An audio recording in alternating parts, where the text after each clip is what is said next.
Hi everyone, hope you're doing well. Salut à tous, j'espère que vous allez bien.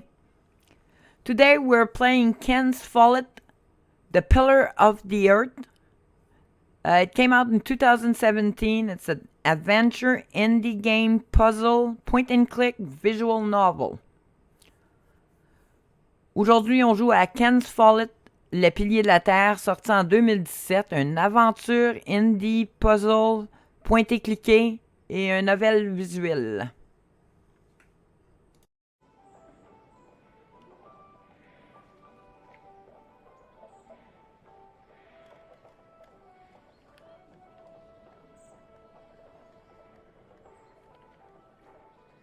In the last 2 days of the Fleece Fair, we have collected more money than we did during the last 3 markets combined. Is the Earl of Shiring not opposed to us doing a fleece fair of our own? The law protects us. And our lord. He is. Our time of trepidation is finally over. It will never be over. What did you say, Philip? Nothing. The music is too loud. Our prior is right. The display out there is not appropriate for our monastery. The fair will be over soon. And by then, Kingsbridge will be self-sufficient.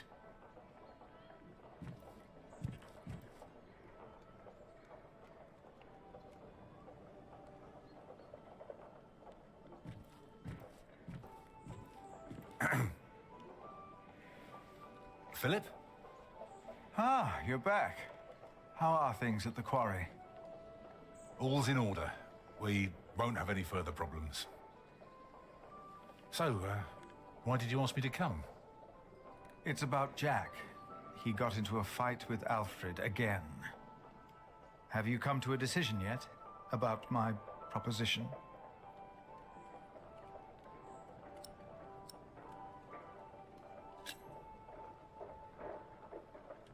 Yes. I think it wise you take in Jack as a novice. He wouldn't work on the cathedral, but he could stay in Kingsbridge.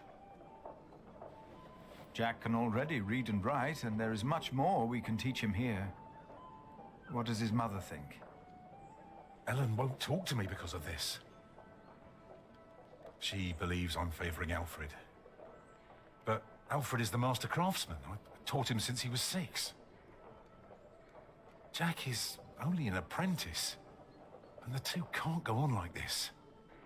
No, they cannot. I have no choice. I want the best for my children. For all of them. Of course. Let us talk to Jack, then. Yes.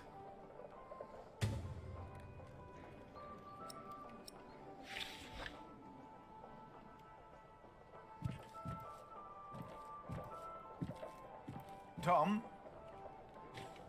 Wait for me. Philip? Something is ailing you, isn't it? Philip, you told me in Cuthbert once that if you became prior, you would want to fight the priory's debt. Remember? It was the day little Jonathan came to us. Yes, I remember. He was so little.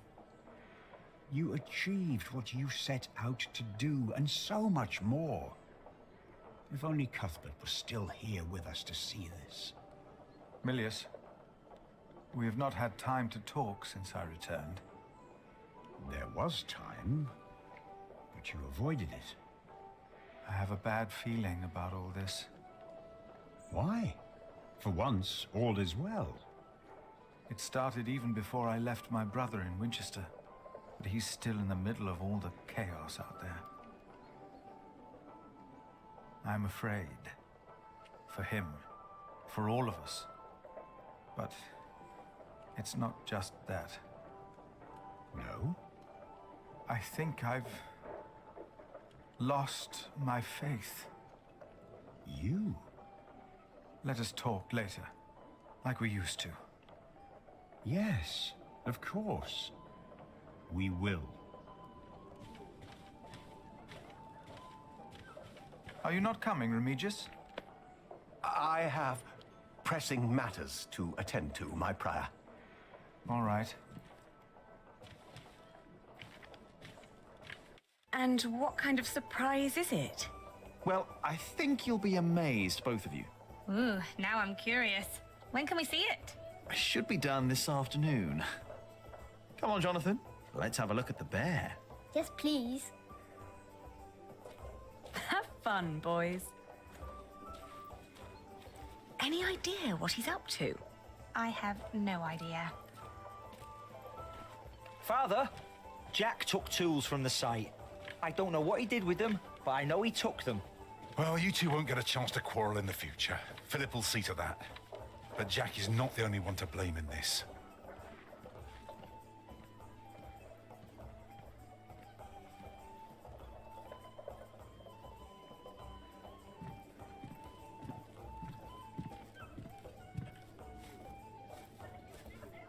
Martha, have you seen Jack?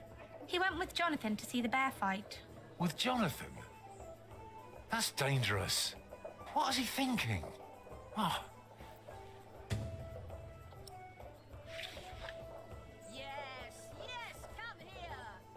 Oh, by the way, I've heard from Richard. Is he all right?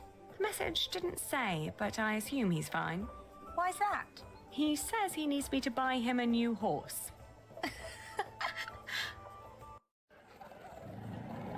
Look at him go! Are you sure you want to see this? Of course. What a show. Why did the bear and dog fight? It's in their nature. The beast that is more clever and stronger wins. No. For them, there is no winning.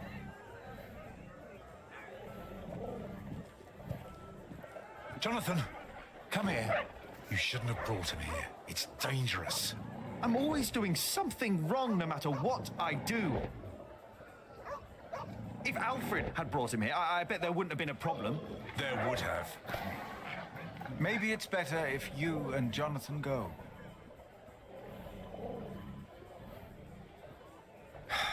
Come on. Jack, What? I know how you feel. Oh, really? The world is unjust. We are like these poor animals, forced to tear at each other's flesh. It is a game that they force us to play. Who? Tom? No. The kings and empresses, even the bishop, Tom, and all of us are made to live in an unjust world in which we are forced to make unjust decisions again and again. And we don't even know we are playing their game. You have every right to be angry. But there is a way to remove yourself from that cage.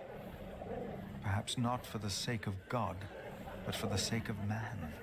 What do you mean? I want you to become a monk.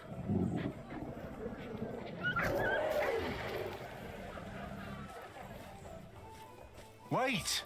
Don't go wandering off on your own.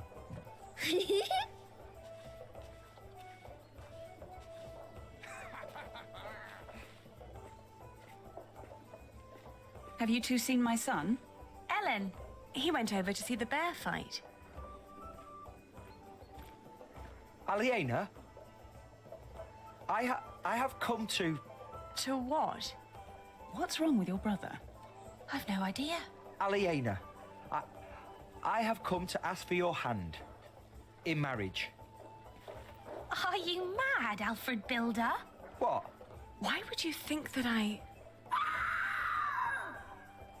Did you hear that? What was that?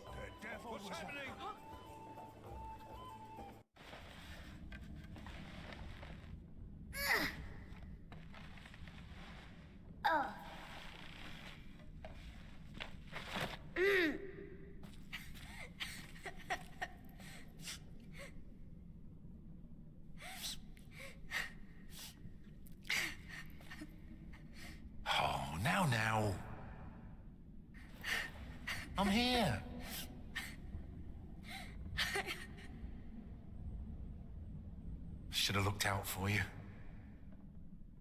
You want us to go all the way up there? Like Alfred and Jack do? Come on. We'll go together. You and me.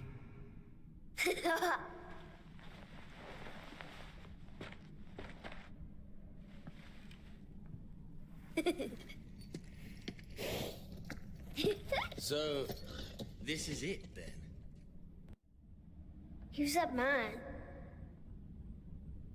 I am the Earl of Shiring, boy. Stay with me, Jonathan. Now, while my men inspect your market, tell me, where is your saint? The crypt. Speak up! Tom! The crypt! Oh, you are Tom Builder. Two birds with one stone. Jonathan!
I'm sorry, my love.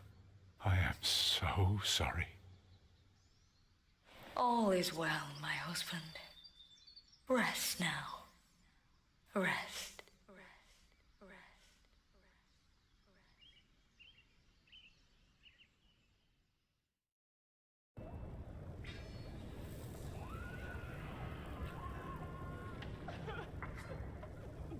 This is the end.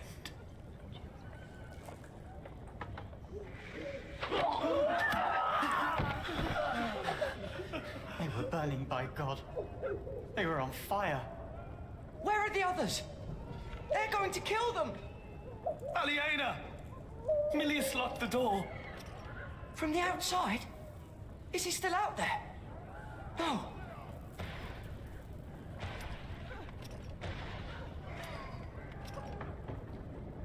Damn it! Our Father, who art in heaven. Milius locked it! Milius! I think I can hear him out there.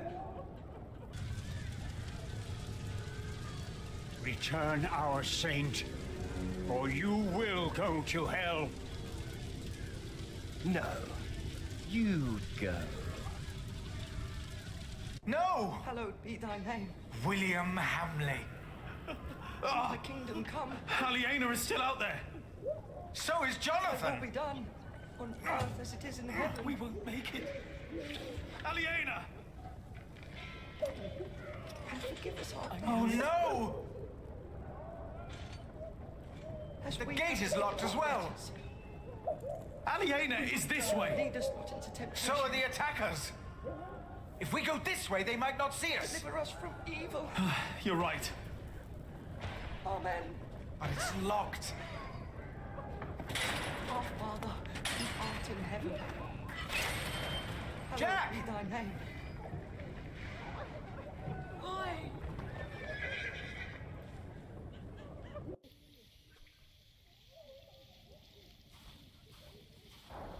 Jack? Jack! No! I won't leave him! Oh, no!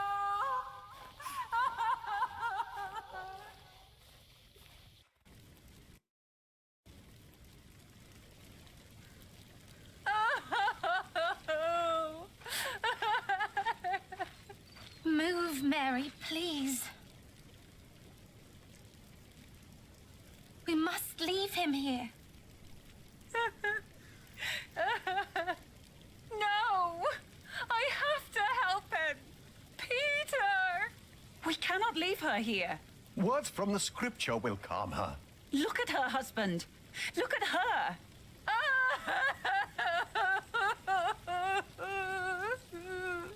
Your words won't do any good.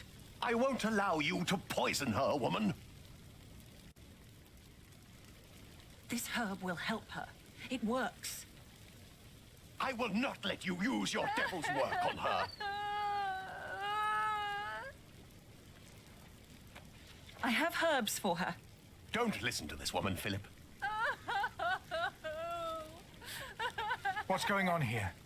Look at that poor woman. Her husband has died in her arms. Your sub-prior refuses to let me help her. Her herbage is the devil's work. We must get her away from here. William and his men will ride this way. I know it. You are right. We must make haste. Philip, I told you this woman is a witch. You're a fool. This is henbane. Henbane? The devil's eye. So you admit that you are trying to poison this woman? Oh, does the evil eye of the flower intimidate you, you old goat? Calm down, all of you.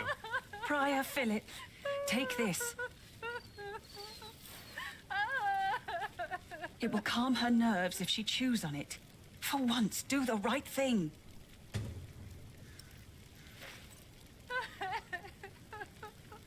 Prior James was right about you.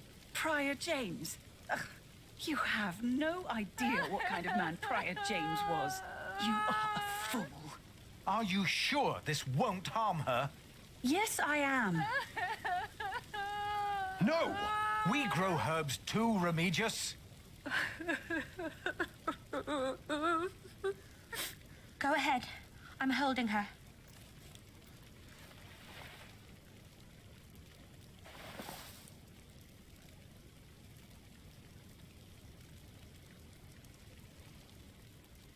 It's working. I told you. Maybe I was wrong about you, Philip. How could you do that? Oh, piss on you. They're coming. We need to move now. It makes no sense. Why would the Earl of Shiring do this? Shut up, or they will kill us all. It's them. Shh. Shh. Shh. Be quiet, please. Look at him. He did quite well. He got pretty far. There was someone here with him. Hugh's right. They might be close by. We should make haste. We got what we came for. Not yet.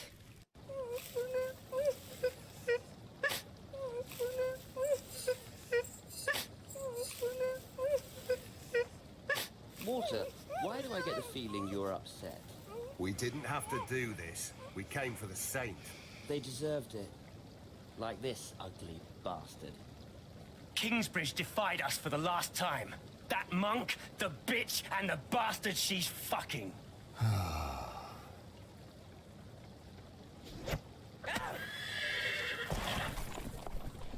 Come on, move. After him. But William said... I said move.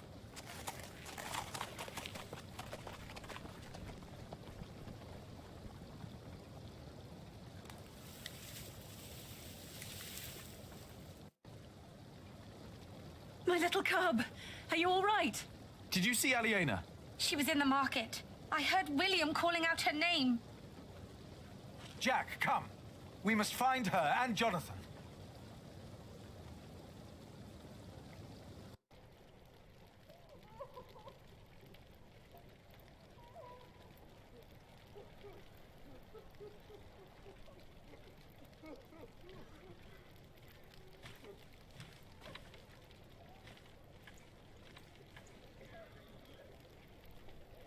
Dear God.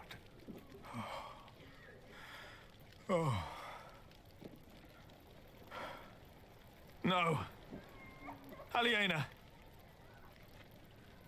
Aliena! Jonathan!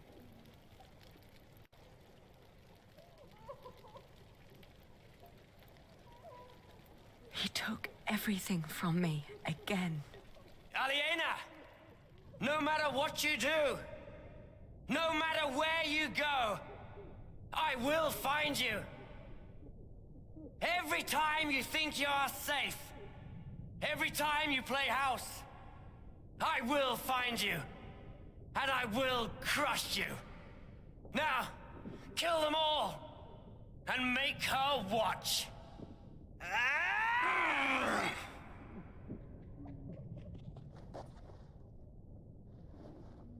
Aliena, are you all right?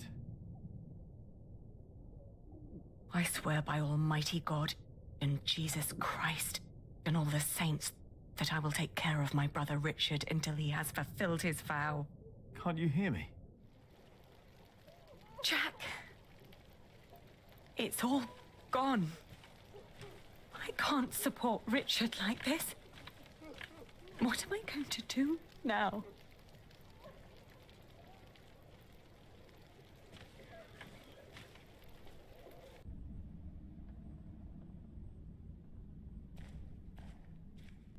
Tom.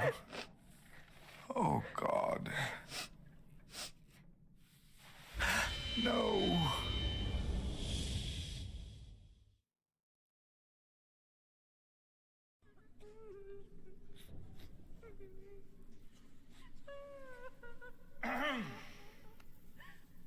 We must ask the bishop for help. The bishop? Are you mad? I heard he is behind this. Shh! How?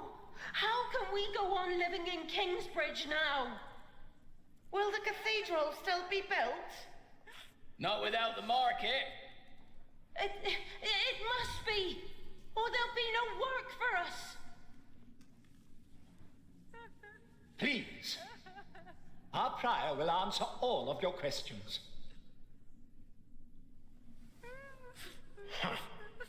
Philip, they are waiting for you. Yes. Can we stay in Kingsbridge? Or must we move on?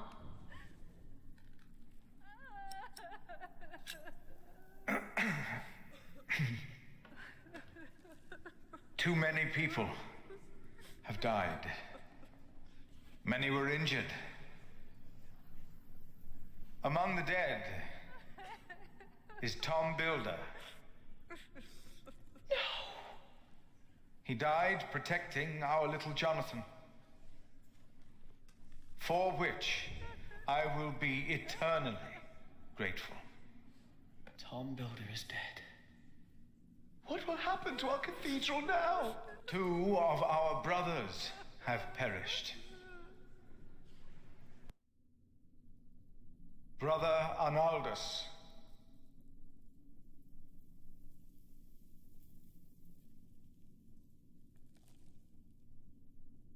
And Brother Milius.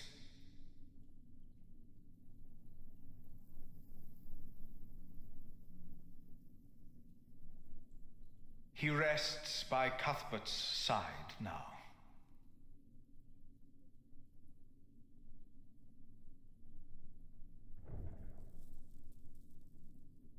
And 8 more lives were taken.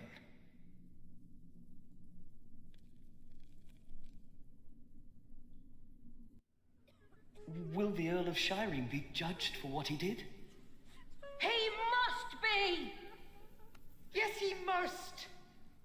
What about the saint? Where is the saint? Adolphus will protect us.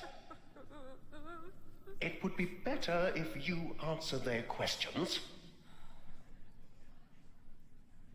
Please tell us what to do. This attack... Shall I continue for you, my prior? No. This attack was a great tragedy. I cannot think of why anyone would do that to us. It is impossible to grasp how these men could just... You went against the Earl of Shiring! He said you defied him! Philip was in the right. We had a market license. Our prior was in the right, but we all knew what kind of man William Hamley is. Defiance will only lead to more grief. I agree. You should be more careful. We must never again hold a market. No. No, we must not. Will Saint Adolphus protect us? He was stolen. Is that true? Has the saint been stolen? They all had to die for the market. Is he not well? He looks pale.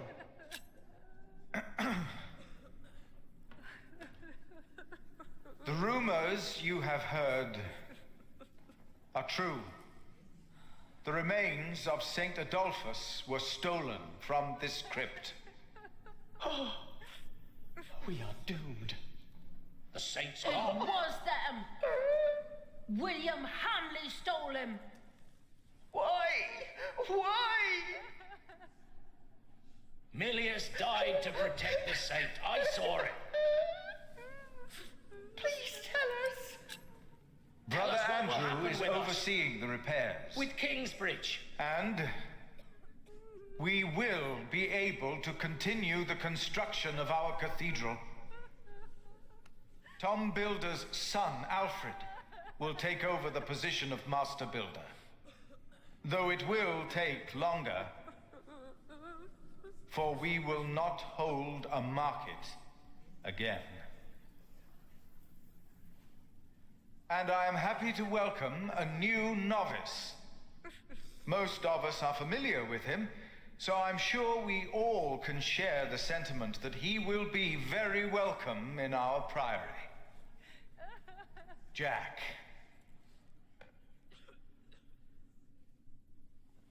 As was Tom's wish. Why is he not answering? Please answer. Why is he not saying anything? How will we go on? Why is God doing this to us? Answer them.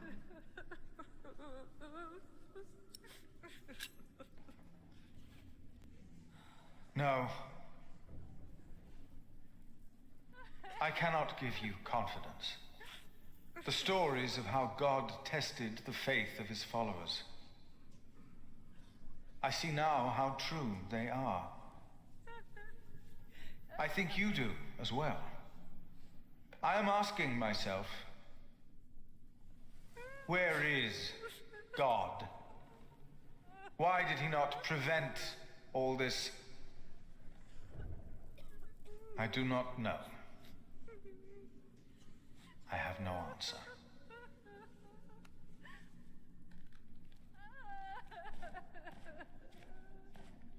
Oh. One day, God said to Satan, "Look at my man Job. There's a good man if ever I saw one."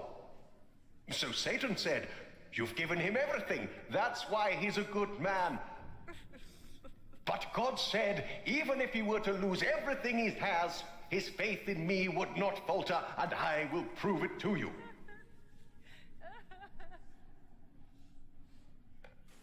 You will burn in hell for this. What? I defeated your greatest enemy.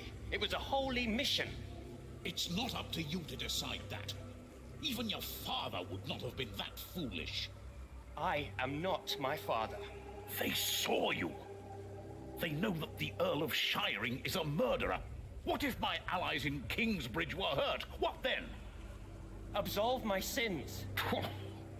Only if you announce your loyalty to King Stephen. No, Stephen lost. He is weak. Bishop Henry will not approve of me giving absolution to a supporter of Empress Maud. Are you a man of the church or not? I am. Then do as you are told. And never defy me again. Is that understood? Yes, my bishop.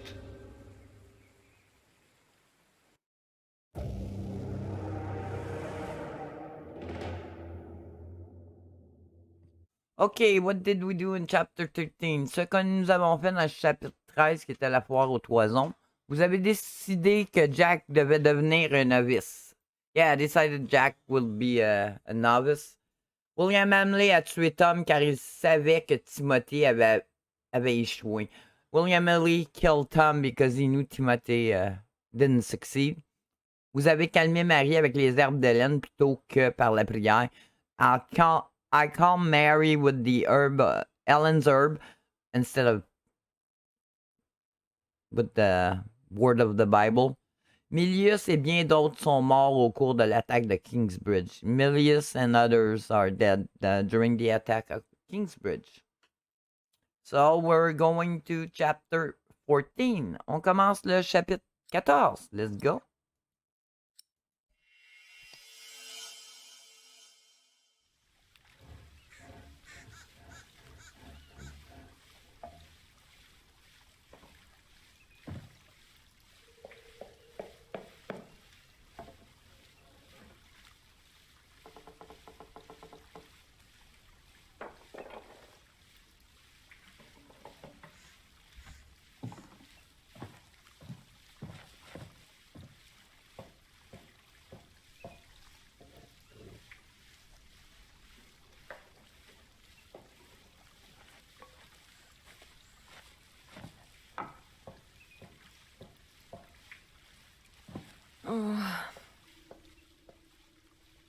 One day we'll tell everyone everything about us, Sally. All of them.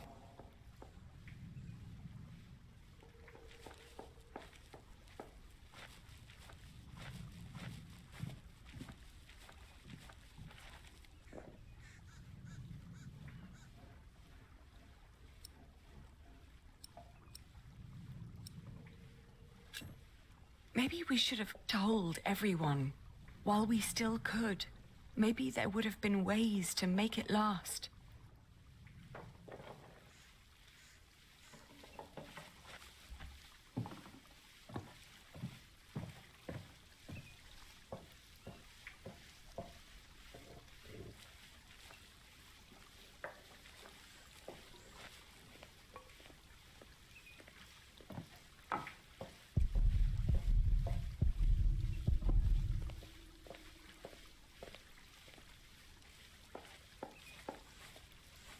Jack! Oh, what is he doing in there? Jack!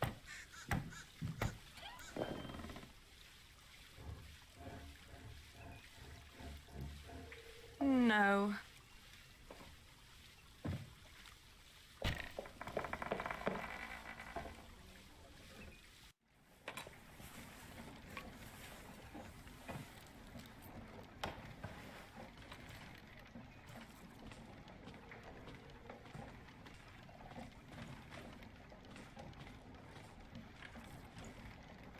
Oh, Jack. At least I still have my hair.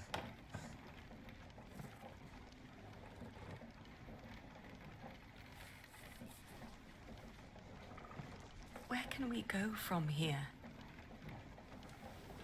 Anywhere we want. What is this?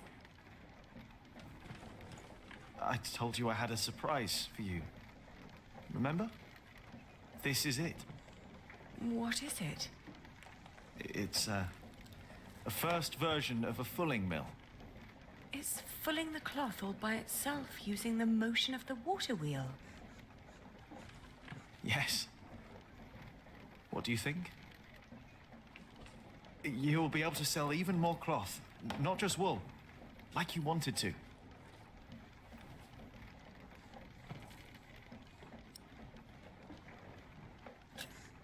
It's a brilliant invention. It's what I always wanted. Then why do you look so sad?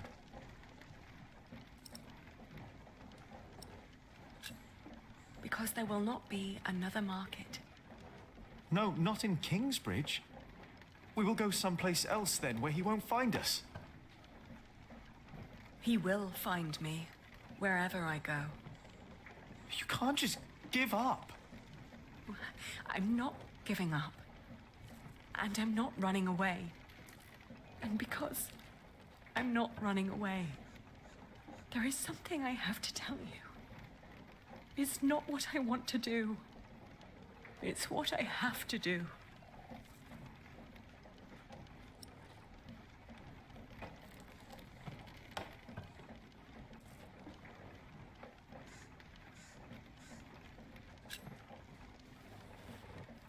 I'm getting married to support Richard.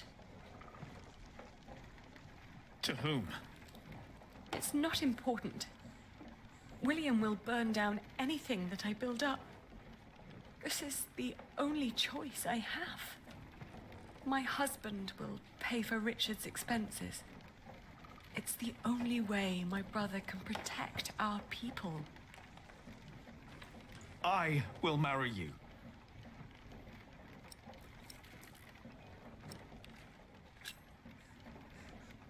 I love you, Jack. And I always will. But look at yourself. You are a good man, Jack. And monks can't marry. Then I will stop being a monk.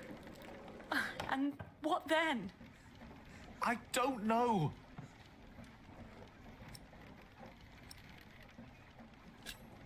It's not your fault. If I had money, I could support you. Oh, don't say that. There is only one man to blame.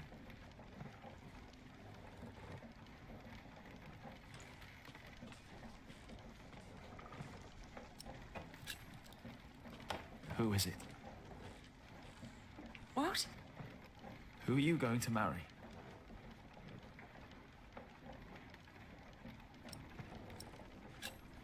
It's not important. Please. Don't you think I deserve to know?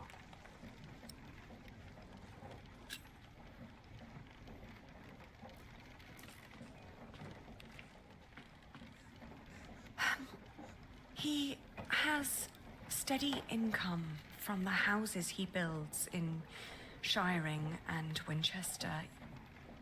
And he is a master builder now. What?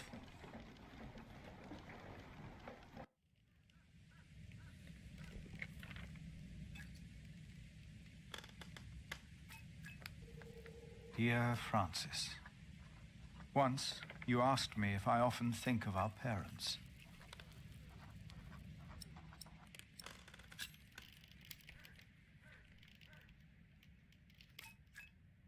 I do.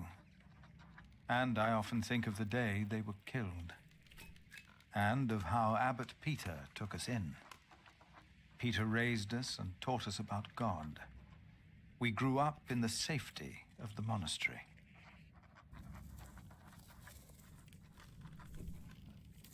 Only now have I begun to understand that outside the priory, the killing continued every single day.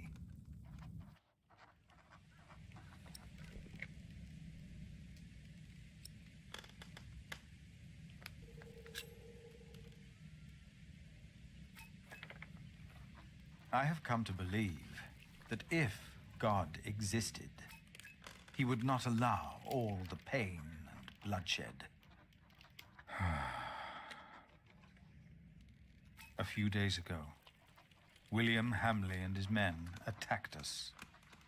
Many died by their hand. And among them is Milius. First, I believed I had brought the devil to Kingsbridge, for I thought I had seen him in Lincoln. The last few nights, I did not sleep. I was afraid that in my dreams I might flee from his grasp. blind terror toward the river and drown like Prior James did. But I know this is not the work of the devil, but of man. But then, where is God?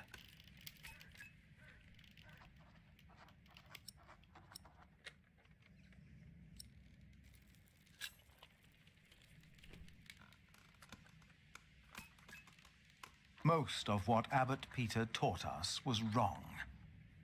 Where is that loving God to protect us?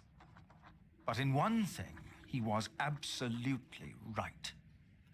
For he taught us about living in seclusion, away from sin, away from want, away from the world that turns man against man.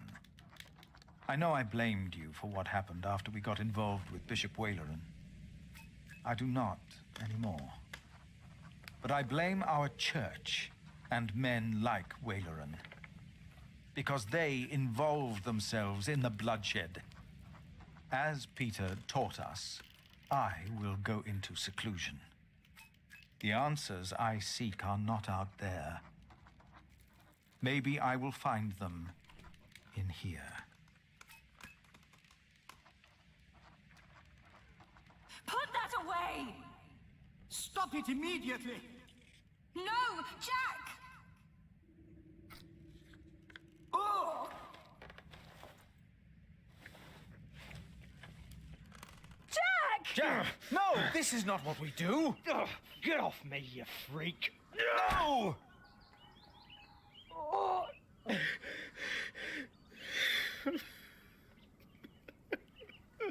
Jack! Take him away. Lock him up.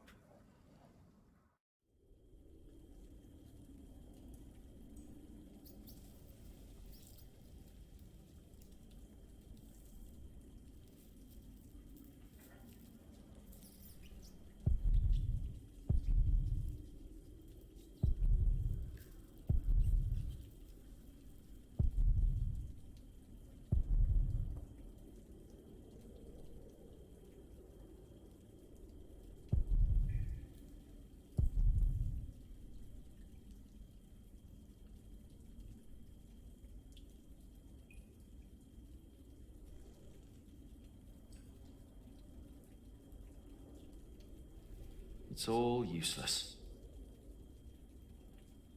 No. It's all useless.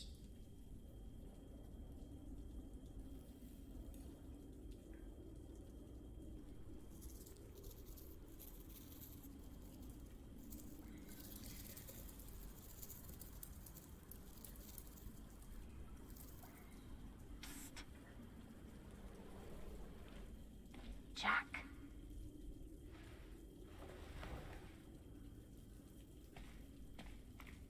Mother? The water duct runs right under the cell. Look for a loose stone in the floor.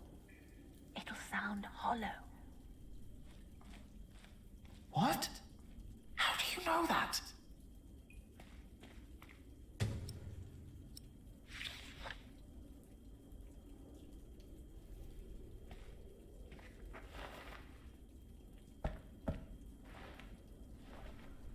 This could be it.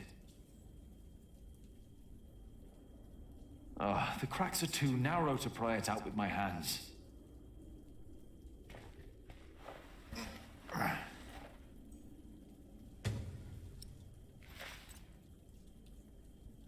The bowl would crack. The slab's too heavy.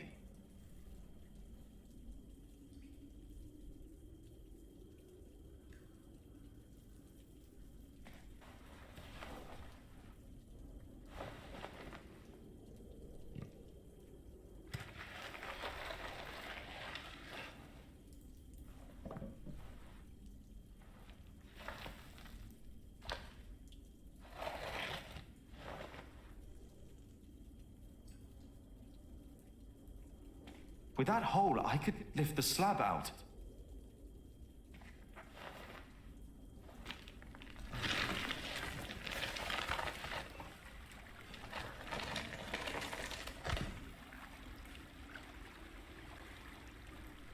She was right.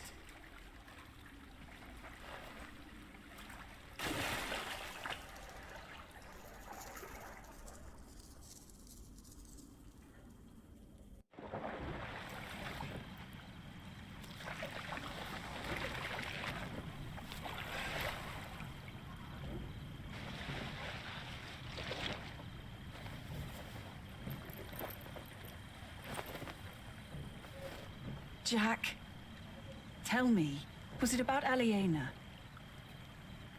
I know about you two. I have known for a long time. And how did you know how to get out of that cell? How did you know? Your father. He was locked up in there as well. Was he a monk? No. They said he was a thief, but he was not. They hanged him, but he was innocent. How? How did it happen? Someone here in Kingsbridge gave him a jeweled cup and told him he could go. A mile down the road, he was arrested and accused of theft. It was like a game to them. They said he had stolen that cup from the Priory. Who said that? 3 men. He managed to escape the way you did, but they caught up with him. They hanged him in Shiring. Who were those men? It does not matter. It is all in the past now. Once you told me my father was a jongleur, that he came from France. That is what he told me.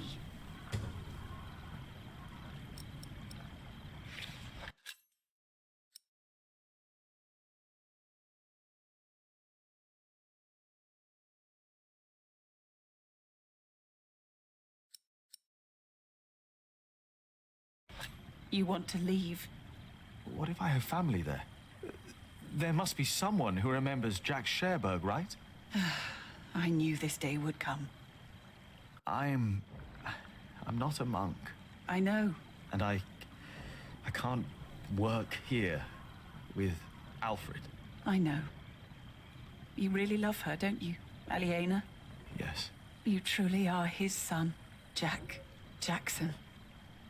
This place is too small for you. After your father died, I went into the forest to get away from it all. But if you live like an animal, then they treat you like one. Do not let them, ever. Find your way in the world. And when it leads you back to me, I want to hear lots of new tales. Of course.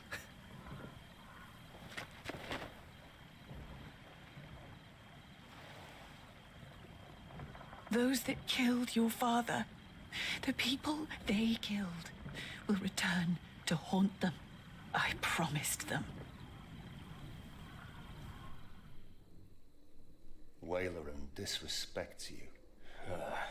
After all I've done for him. Why rely on him for salvation? There are many priests, many bishops. Maybe. But you are not making decisions for me either, Walter. No one is. If the Lord wants me to support Wayleran, he will let me know. And what if he does not? What then? Will you allow Wayleran to order you around?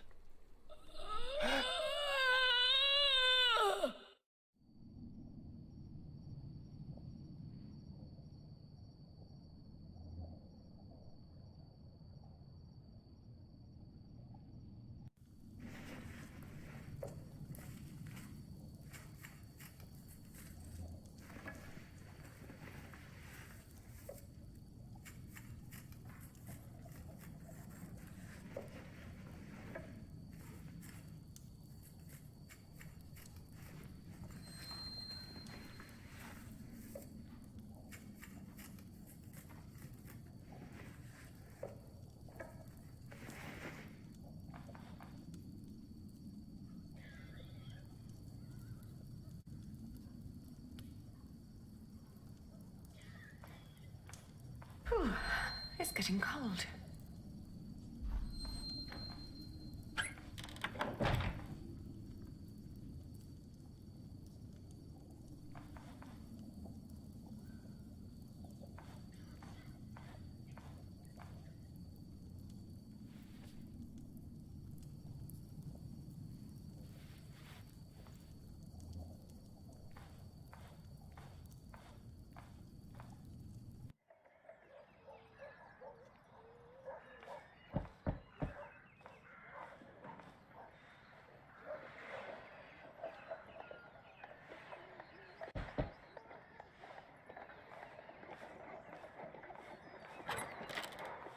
Yes?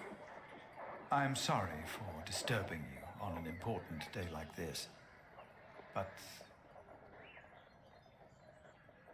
have you by any chance seen Jack since yesterday? Has something happened? He's gone. We've been looking for him all morning.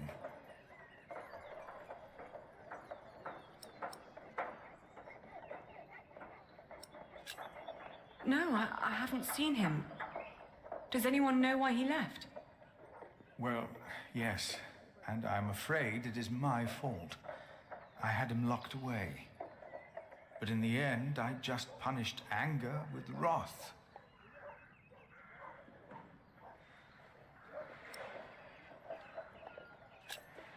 Oh, we've all failed him. No, I am the one to blame, and I pray to make it right again. My monks are already trawling the woods. I myself will go to shiring, while Martha is taking a horse to a cave he used to know. Please, don't let this spoil the first day of your marriage, when there should be only reason to rejoice. Thank you.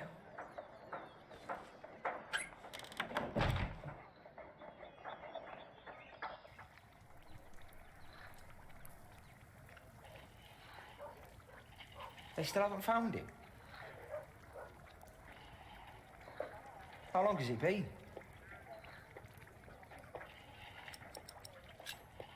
Three days. Well, I think he's gone for good. I love him like a brother. But first he tries to kill me. Then he runs off. Woody and his family's sick. Are you hungry? I think I'll prepare some food. Great. I'm starving.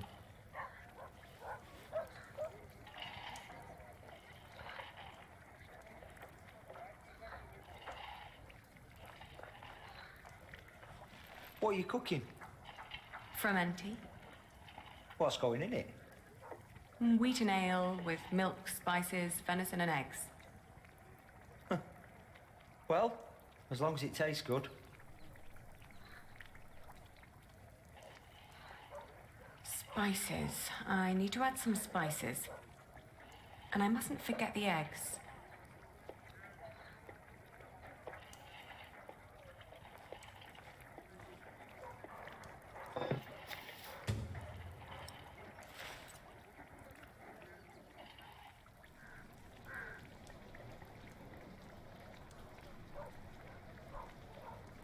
We've been married for what?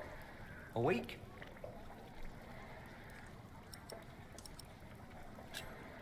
I haven't been counting. Right. Feels like a lifetime already, doesn't it? Yet, we still haven't... You know...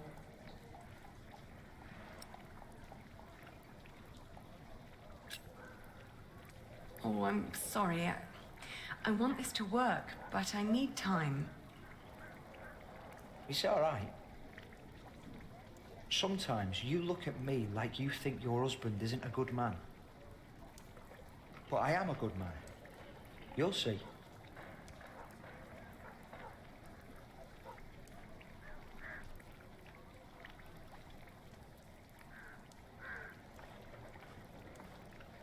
Spices. I need to add some spices. And I mustn't forget the eggs.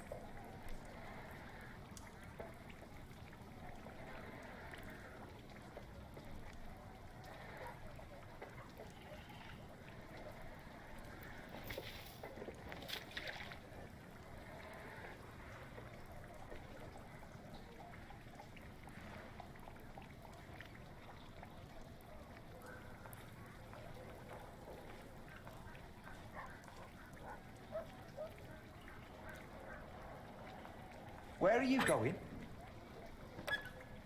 Oh, nowhere. I just needed some more herbs for the soup. Huh?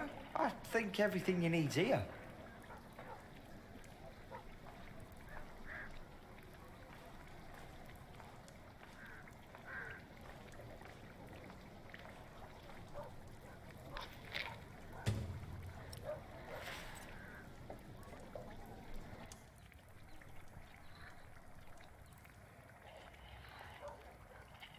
Today, I was thinking about what you and Philip did for our workers when they were afraid that they wouldn't be paid. Offering them coin to make them stay and feel safe. What if I did something similar? How about I could offer them pay in case something happens? Like an insurance. What do you think?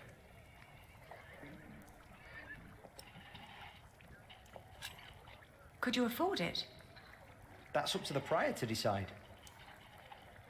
He said he'd come over around noon tomorrow. Maybe he could eat with us. And you could help me explain the idea. If you want. I think it would be good for you. To do something other than cooking and weaving. You haven't left the house in 2 weeks.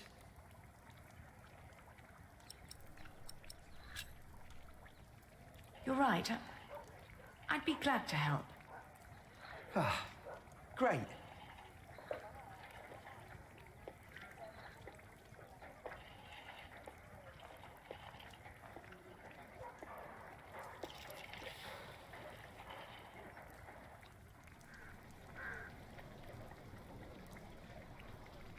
Would you like venison with it?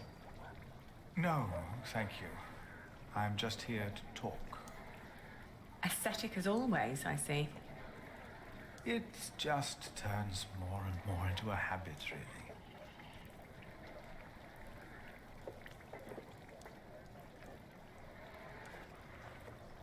So, you are suggesting that we promise the workers money if the construction is not completed?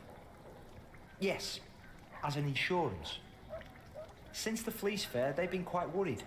It would ease their minds a bit. Yes, especially since they know they don't have to finish the cathedral in order to get rich. It sounds to me like we would be tempting them to fail deliberately. I hadn't thought about that.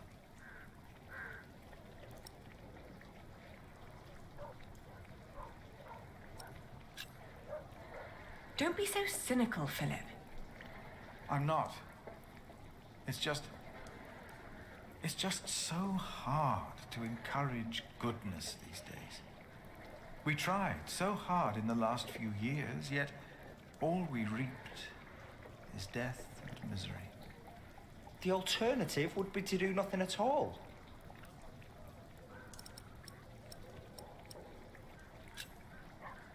I think it's not a bad idea.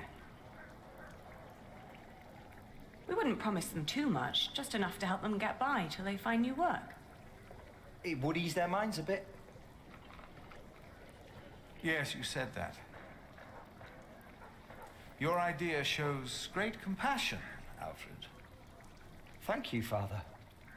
It's very rare these days to find spirits who still believe in the good of people. Unfortunately. I could never promise them coin, because one cannot give what one does not have. Ever since the market collapsed, Kingsbridge is losing more than it earns. We may even run out before we complete the cathedral. What? It was my father's dream to build that thing. We must finish it.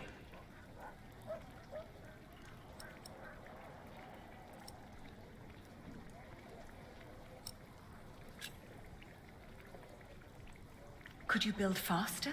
Finish it before you run out of money? Is that an option? It is.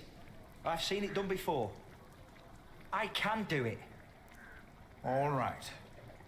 I promise you, I will think about your proposal. Oh, milady, your soup.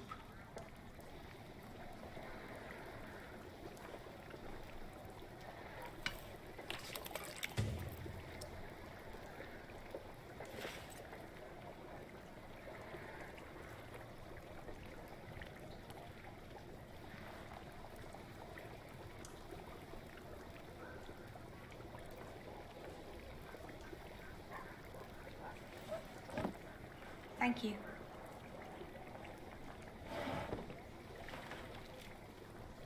I'd never thought that my brother could work so hard.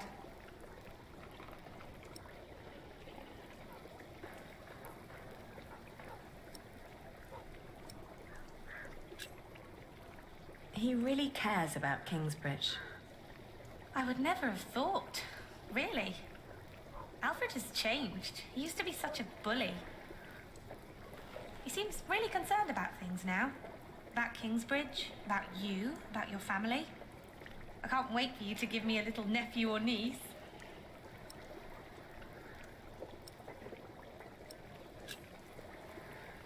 Well, enough about Alfred. Did you get the blue dye I've been asking for? Actually, I did. It's from a woad merchant in Winchester. Took me some time to find him. Oh, thank you so much, Martha. I guess now I finally have to finish my weaving. How's it going?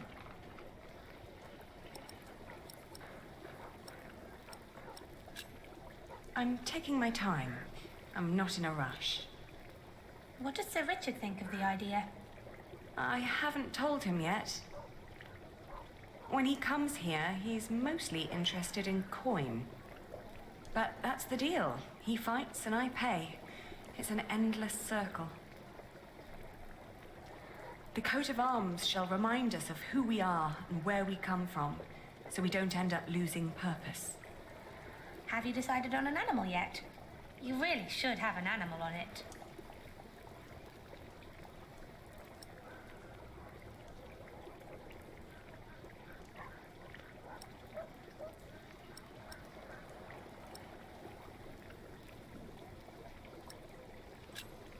It will sport a bear. Oh, bears are scary. I like that. Ali, I'm so sorry that I mentioned wanting a niece. I just thought, in the last month, that you were, well, growing a bit. Oh, I'm just getting fat. You're not getting fat? You forget that there's not a lot for me to do other than sit around and eat. Then we should take a hike soon. Stretch your legs and get some sunshine. I'd like that. I would like that a lot. But not today. I need to finish the coat of arms first. Get it done while I still can.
I don't know what to do anymore.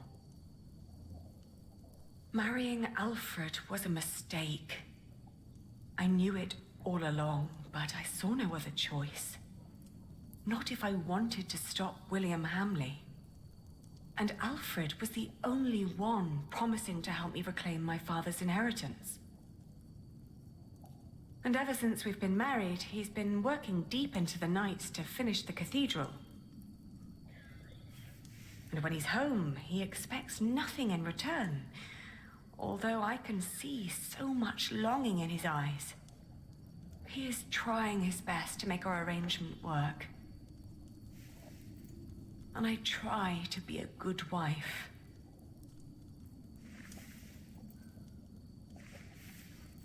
I made a mistake. And to make things worse, I am pregnant with your grandchild. You brought this on yourself. You had the love of your life, but you threw it away.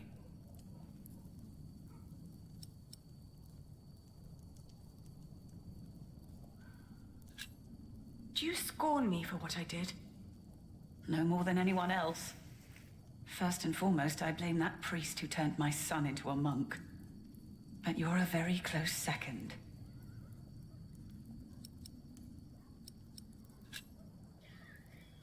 I made my choice, and I will make it work. At least you have the backbone to stand up for what you did. We cannot change the past, after all. None of us can. Jack has left England. There's no possible way to find out where he went. I want you to know one thing. Jack loved you. For me, that makes you still family. If you can't have his baby, give it to me. I will raise it far away from this crooked world that had no room for my son. I don't want to give our child away. Then you cannot stay here. You cannot go on like this. But I have to. Don't you understand?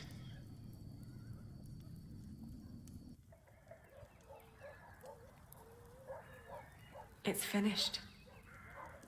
I want you to wear it when you go to battle. To remind us of what we are fighting for. Huh. Why a bear?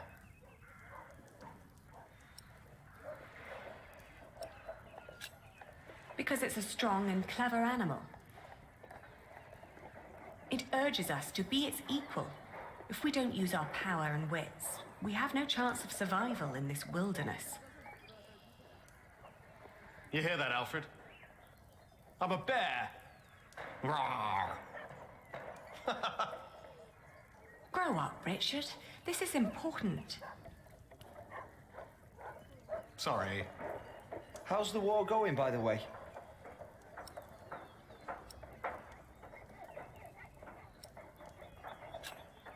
How is your standing with the king? It's getting better and better. The good thing is, William Hamley is turning out to be quite the lousy player. In our last battle, he ran away when things started to get a bit tight. They say he was afraid to die before he settled matters with his mother.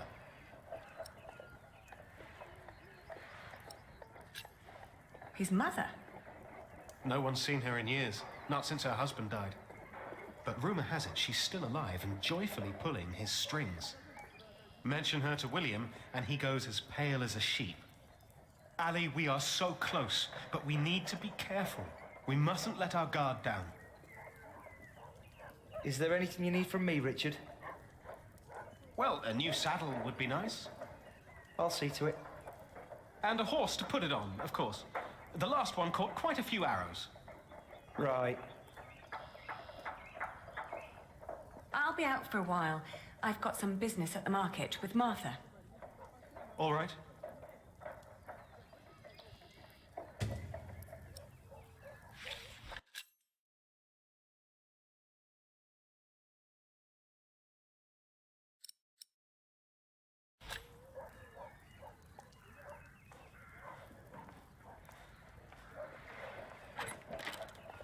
I can't believe you two have almost done it. You've almost won your father's earldom back. Oh, don't say that until it's actually happened. I'll see you later in the evening. Ah, there you are. I always wondered what it would have been like to grow up in a forest. Oh, it's cold. Very, very cold. When I was young, I spent a night in Ellen's cave. If it hadn't been for her soup, I would have died for sure.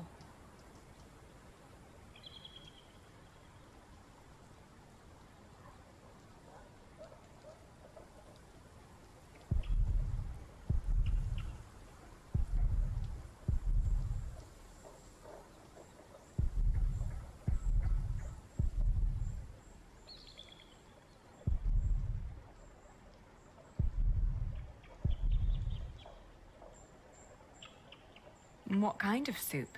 I think it had deer in it. Deer? Yes. Jack had caught it before we met him. I think it was the only one he ever caught.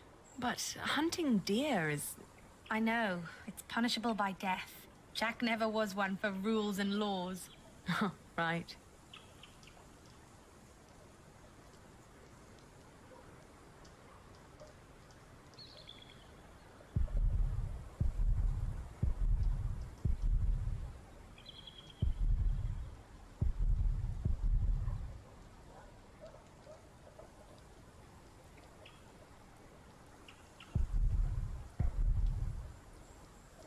He was always busy with something, just not with what Tom asked him to do.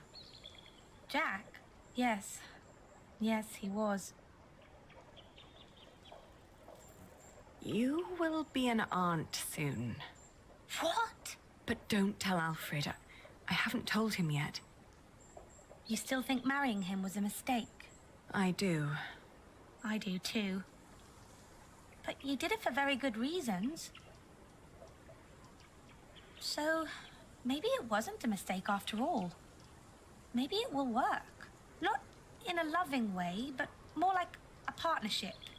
You two seeing eye to each other. Maybe. But the baby is not...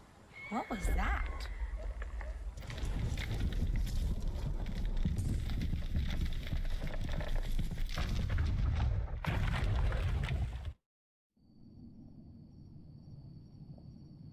They built it too fast. Like the Babylonians, they sought to be grander than God, and for this we all have to suffer. It was the stone roof. He started building a stone roof. If Papa had still been alive, he would have stopped him.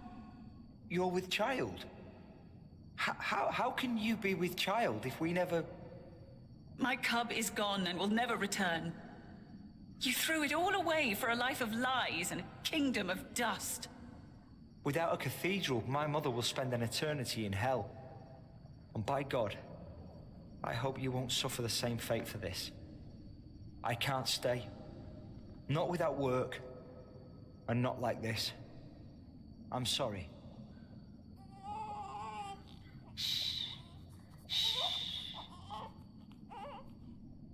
There's no need to cry.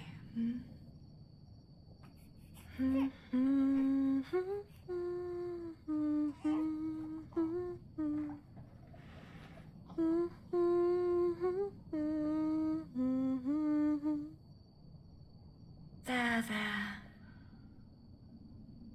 We've been crying for far too long now.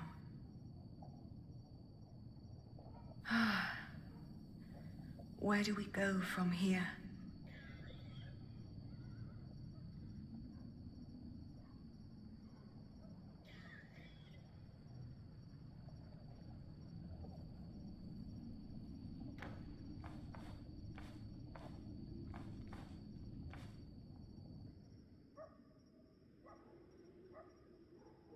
We will build a cathedral right here, towering high above Shiring. But it will not be a cheap undertaking. Money is no object. I shall build it for our Lord and my mother, so that the Lord will heal her. I am sure he will. Ah, yes, there he is. Who? We will need a master builder. My bishop, I think I have the right man.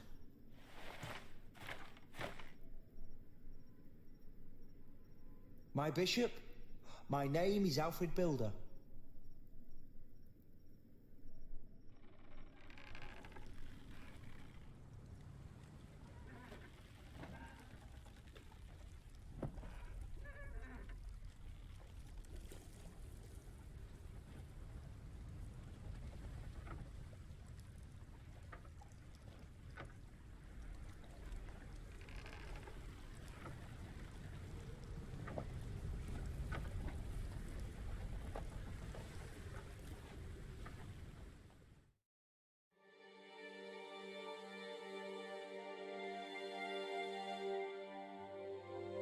Ah, ça c'était le chapitre 14. That was chapter 14.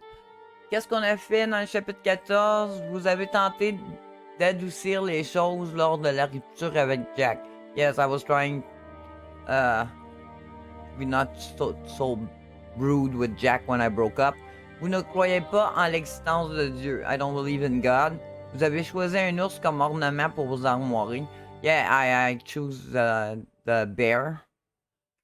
Vous avez soutenu l'idée d'Alfred pour aider les ouvriers. Yes, I was with Alfred for the money for the worker. Après le mariage avec Alfred, vous avez sombré dans le désespoir. Yeah, after I got married, I was like depressed. Vous avez quitté Kingsbridge pour de bon. We left Kingsbridge for good. Vous avez terminé le livre 2. And we're done with book 2. So let's start book 3.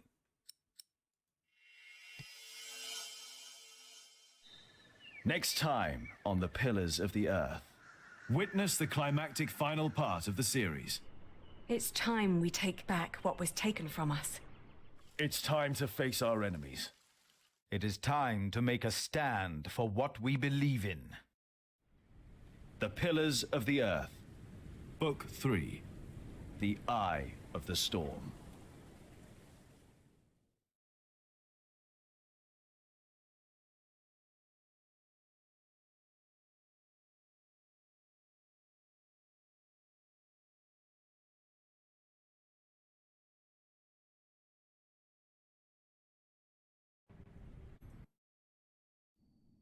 The White Ship.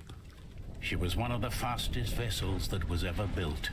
The man who should be king of the English now, the son of King Henry, was on board when she sailed off. And with the prince there were 140 knights and many nobles, all on their way from Normandy to England. They say the ship hit the rocks, and then a fire broke out. Even before the White Ship had departed, the prince and his men had begun to drink and get violent. Monks that were meant to bless the voyage were then forced to disembark. Some say the ship had been cursed. The king's son and many of his family were pulled down into the Black Sea that night.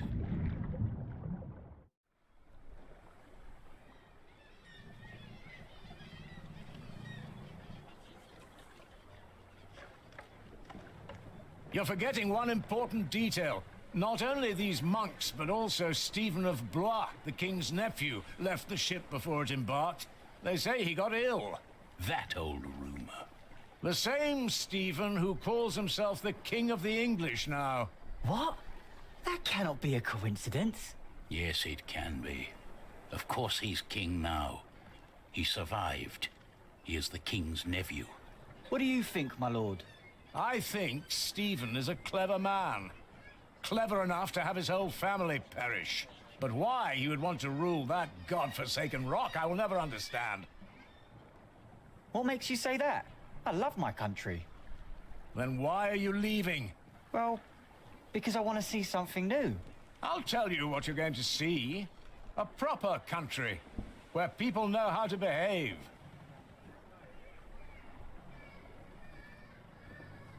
What about you? Why are you leaving?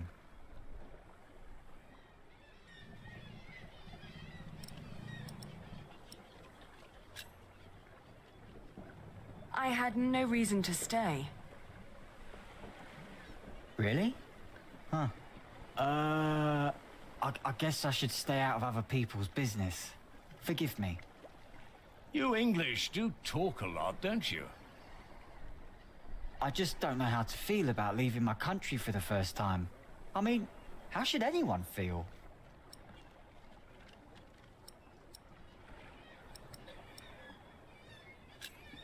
Hopeful? I don't know. Maybe I'm just running away.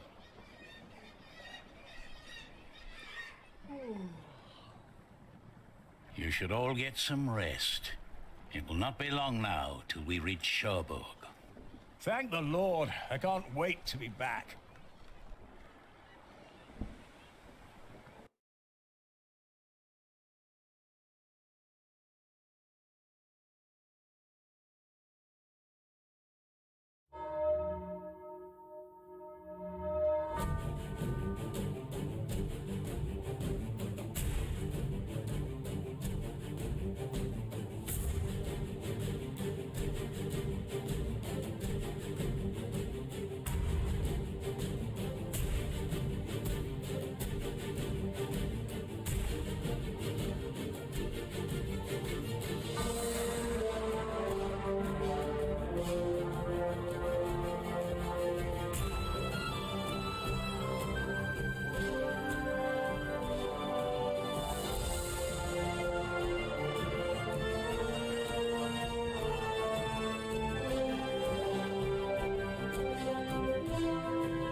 In the late summer of 1142, I had left my home country, England, for good. My old life lay in shambles, as did my former home of Kingsbridge.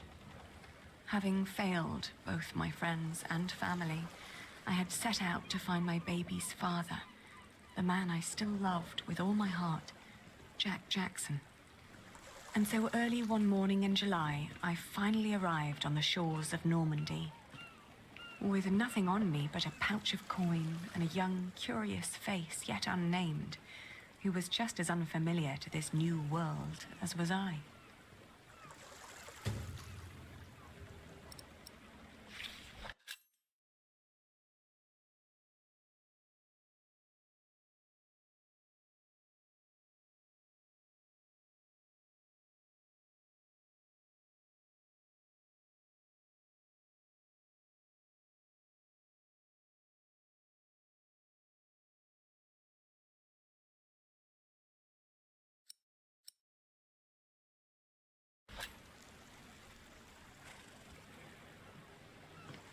You're still here? Oh, it's you.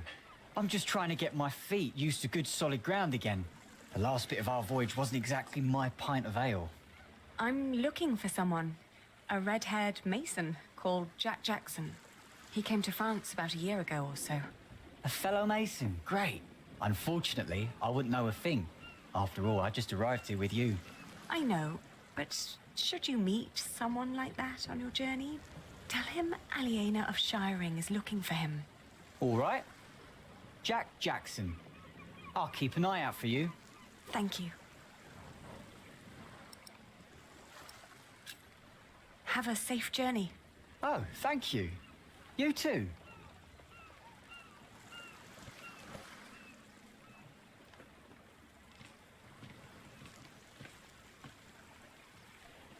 Where did you go, Jack?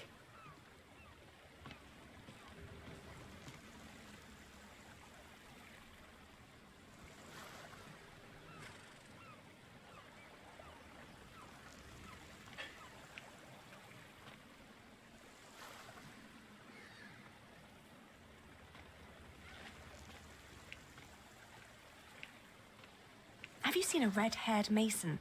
You must have landed here sometime late last summer. Another ginger in Normandy?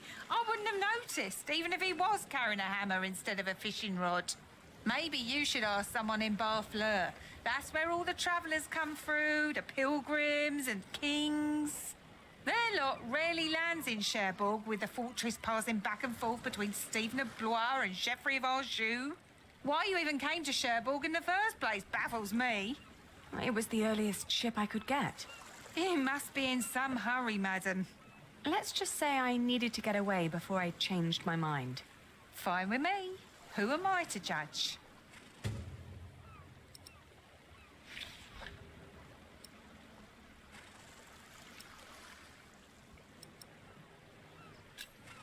What other routes are there, besides going through Barfleur? Oh, I don't know, really. You need to ask the locals about that. But Barfleur sounds like a good place to start. Shake my hand and I'll take you there.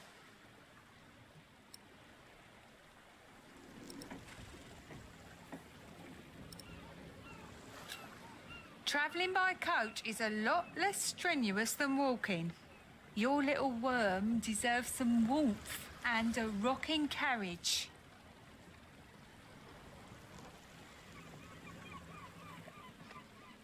Where did you go, Jack? Hey, you. That's quite a bundle you got there. Where are you headed? All right. Take me out of town. All right. Where do you need to be?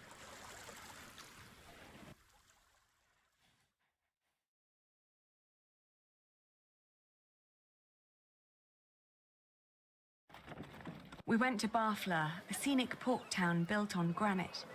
It was the biggest harbour in Normandy and the main entry point for the Normans to their new possession of the Isle of England.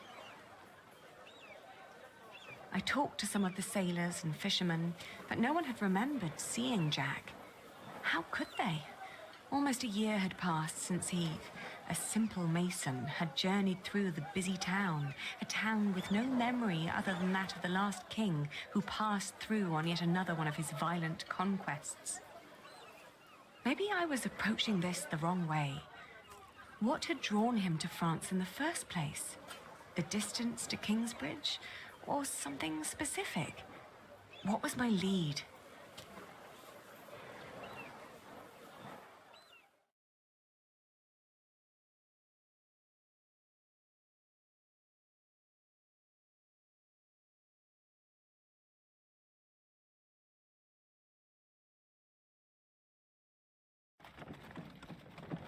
Restez was tiny, but as it turned out, worth the trip.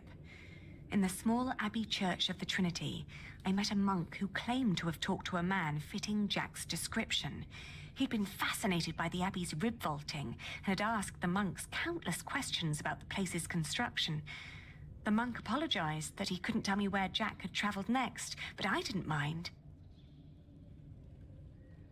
I lay down to sleep on the floor of the Abbey guest house and, for the first time in almost a year, I felt relief. As I drifted into sleep, I hugged our baby tight and whispered into his tiny pink ear, "We're going to find your daddy."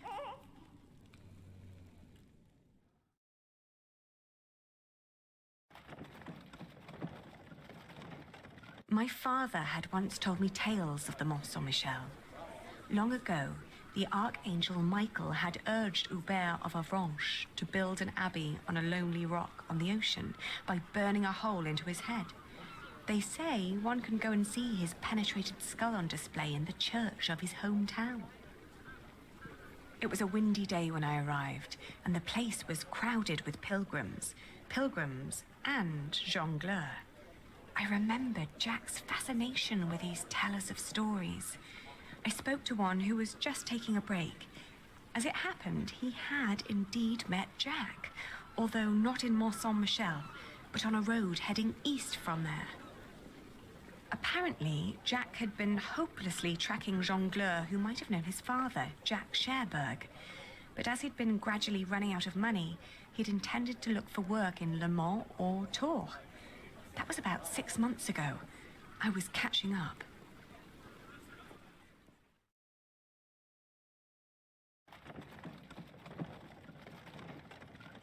Going to Le Mans reminded me of all the trouble I'd left behind in England. 30 years ago, Le Mans had been conquered by the Plantagenet Geoffrey of Anjou, Maud's husband. And although they'd held it ever since, other noble families kept on pulling at the city, like Maud and Stephen tearing at England.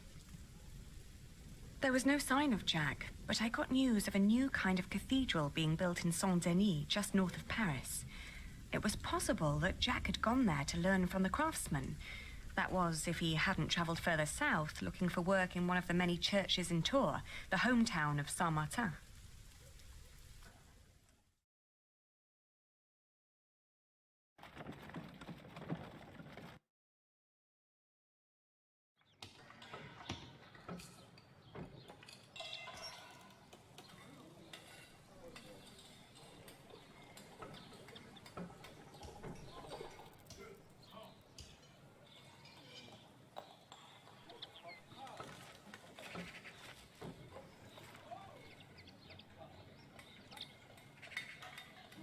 I should talk to him first. Good day. Are you the master builder? What is it? I'm looking for a mason who may have passed through here. An Englishman with carroty hair. He calls himself Jack Jackson. A redhead? Yes. Did you see him? He might have asked for work here. No, I'm not looking for new masons. We're just doing repairs. Ah, but was he here? No, never seen him. Now, stand back, woman. Something could fall on your baby's head.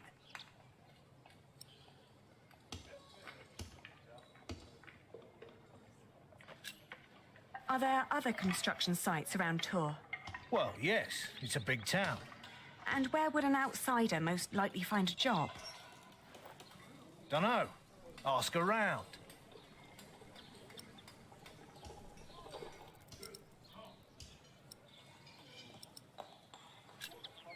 I was told he wanted to come here. Maybe he changed his mind.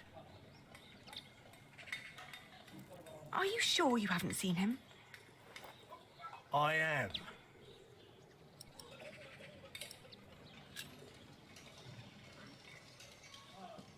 You hesitated when I mentioned a redhead. Are you sure you haven't seen him? Yes, I am sure. All right, he was here. He was working for me. But I had to throw him out after 2 or 3 days. Why? Because he was all want. Let me redesign the roof, let me make the nave lighter. All pretty ideas, but he never shut up long enough to do the work he was supposed to do. Shit, that man was almost as needy as my son when he was still a brat. He does know a lot about his craft. Well, I know masons like him. They grow up gifted, but without a mote of discipline in their guts. Can't work with someone like that. Do you know where he went next? No idea. Maybe to Limoges or Angoulême. Maybe even to La Rochelle. Seemed to have plans for every cathedral on God's green earth, but none for himself. I understand. I'll leave you to it then. Bon voyage.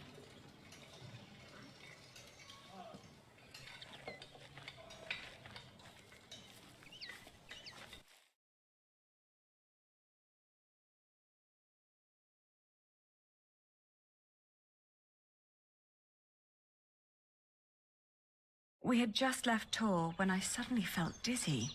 I stopped and made rest, trying to catch my breath, then lost my breakfast in a ditch at the side of the road.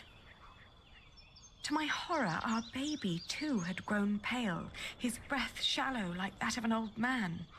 I tried not to panic, but the next inn was a long distance away and we couldn't stay on the road where it was wet and cold.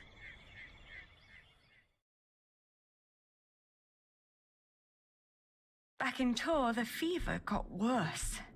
I remember people carrying me into a room, laying me on a bed. I tried to feed my baby, but after that, everything turned into a blur. When I awoke, Jack was standing next to my bed. He scolded me for following him. "You know you could go anywhere you want," he whispered. "Why be stupid and follow me?" I tried to answer, but he just opened the window and jumped out, heading toward ancient Greece, or maybe all the way to Arabia. And in my feverish mind, I followed him.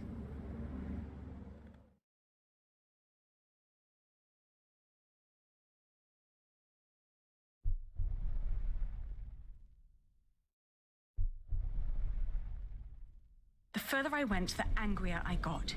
For years, I'd been fighting for my family. I'd committed myself to an oath to my father. I'd built up a business to sustain it and even married a man I despised so I could create a future for the people around me. I'd known nothing but my duty to the men in my life, while the man I was trying to find lived a life of casual irresponsibility. He traveled the world on a whim to learn about mathematics and philosophy, while I had to raise the child he'd fathered. When could I ever do anything just for myself? I asked the world as I went on.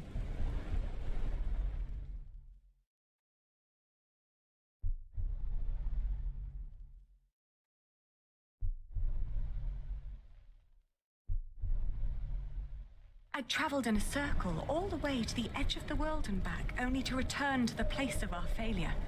With my eyes closed, I listened to the sound of ripping yarn and crumbling walls, and of coaches carrying good people away into a cloud of crimson dust.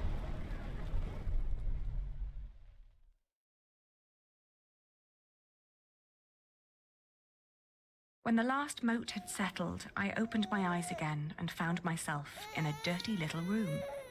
An old maid was sitting next to my bed and smiled at me, then handed me my baby.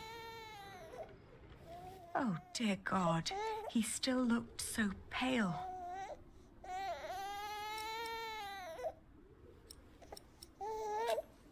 I tried to feed him, but he refused.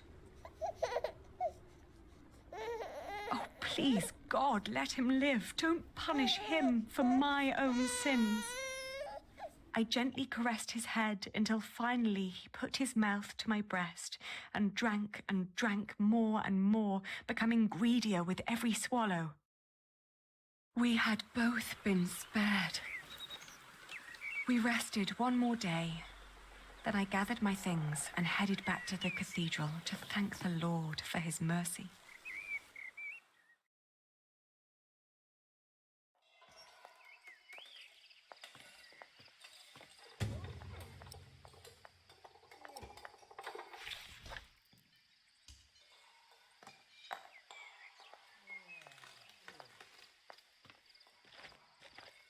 This isn't a good place for praying.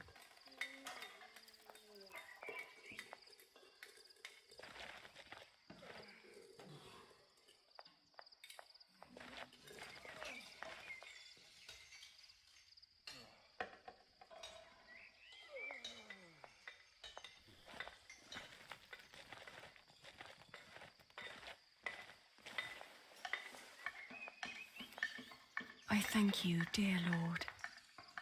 All right, steady now. I thank you for having spared my child. I thank you for... Don't let go until it's done. But why are you showing mercy on me? I failed everyone I cared about. I failed Jack. I failed my brother. And if I never return, I would also break the oath I had given Father. It's just that I feel like I've never had a life of my own. I've always fought for others. And this may be the very first time that I fight for something that I only want for myself. Maybe I should just go back and help rebuild Kingsbridge. Maybe Jack doesn't even care for me anymore. Amen. Huh.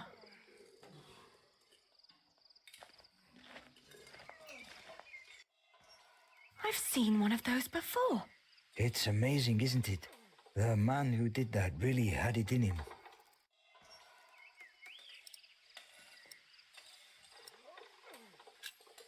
I agree.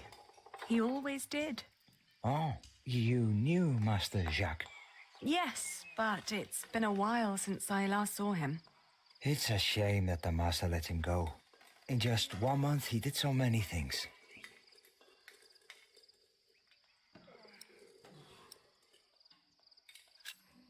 What did he do? He came up with ideas for how to make the construction easier. But the Master didn't want to hear it. To tell you the truth, everyone thinks that he feared for his own job having someone like that around. The last thing Jack did was carve that corbel. It was the one thing the Master let him do. Then when he was done, he was asked to leave.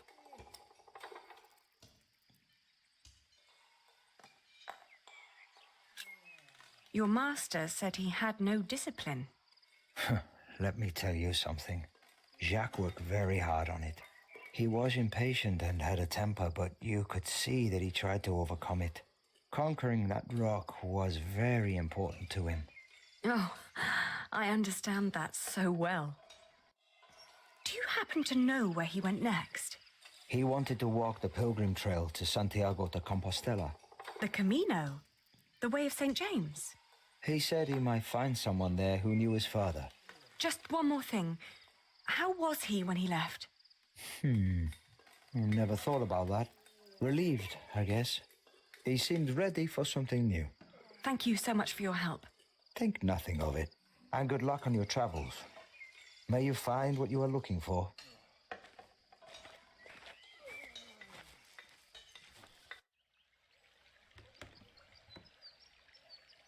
Isn't it odd? Just when you stop looking, you come across the most curious of things. Like these 3 devices that one of my merchants brought back from Baghdad. Oh, no. Is it another one of your Banu Musa toys, Rashid? They're not toys, Adriel. They're objects of scholarly ingenuity and reflection. I will let my valued friend from the north do the honors.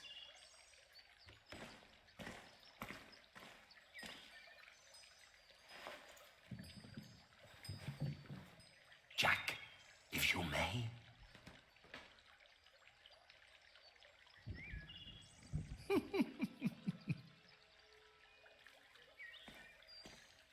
For one, let me draw your attention to the magnificent songbird on the table.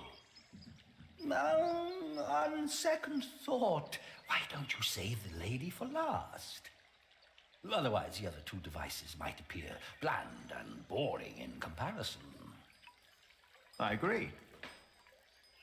And then, to that wondrous donkey next to the entrance. Although, the most astounding thing of all stands right between them. That statuette? Ha ha, precisely. But, one thing at a time, let us let Jack decide what to demonstrate first.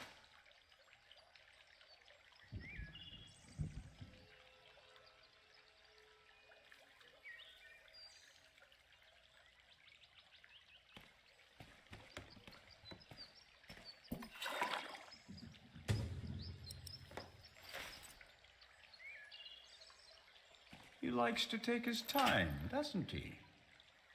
And now? Now, Jack will heat the water in the tank.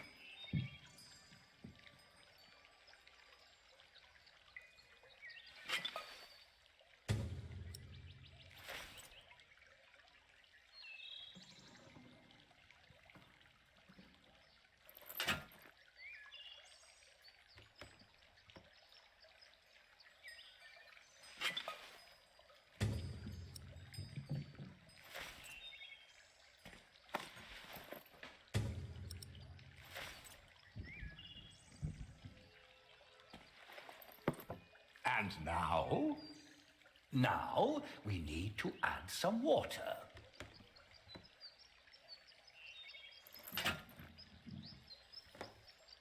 It's so beautiful it will make you cry. Just listen.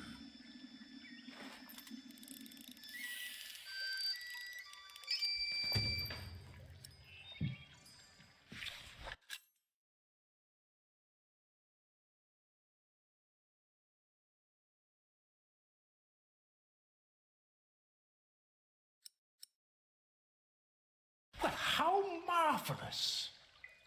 How does it work? Maybe it's a miracle. Right. Go on, Jack. Tell them.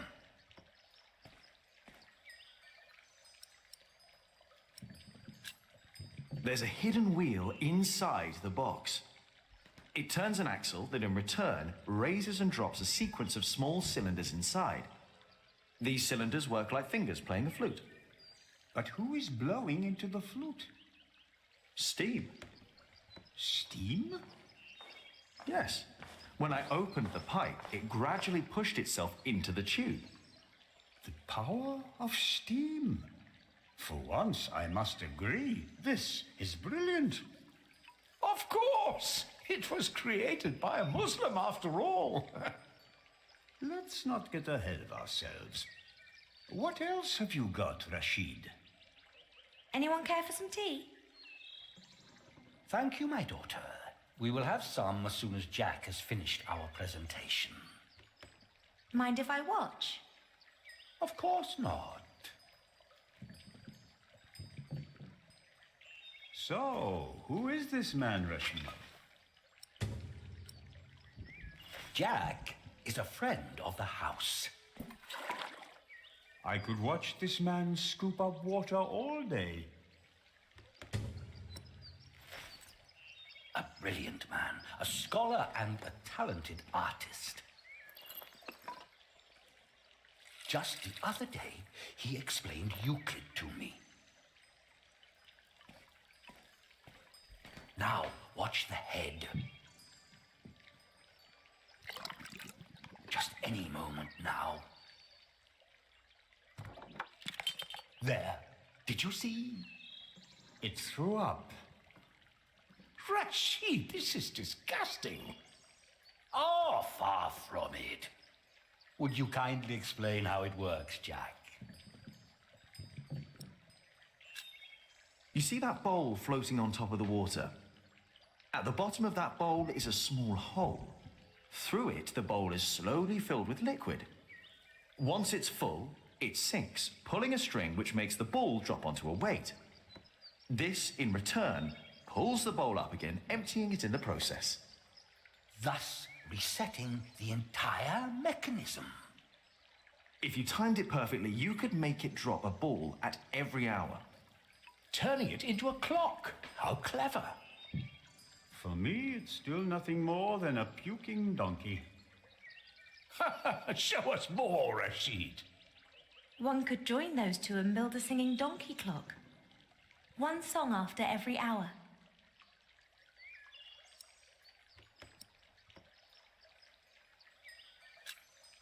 That would be pretty clever. I know, right? You could be the one to build it. Oh, that would be unfair. It's your invention. I would let you have it. Or we design it together.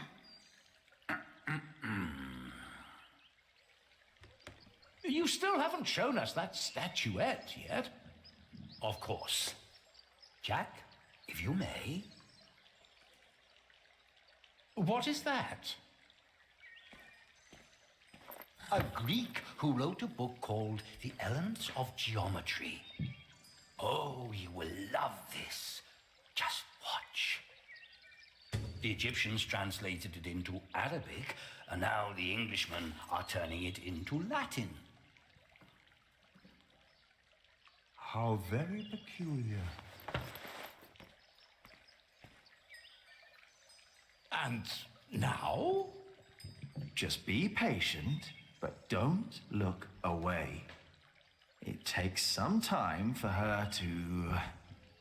To do what? Hmm? Is it crying? Isn't that amazing? No, it's irritating. Rashid, what is going on?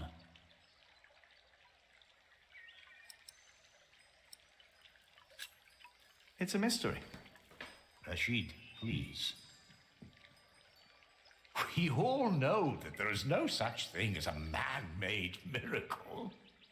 And this piece of wood is very clearly made by man. I very much agree, my friends. But so far, none of us has an explanation. All we know for certain is that her glassy eyes shed tears when you move her from warmth into cold.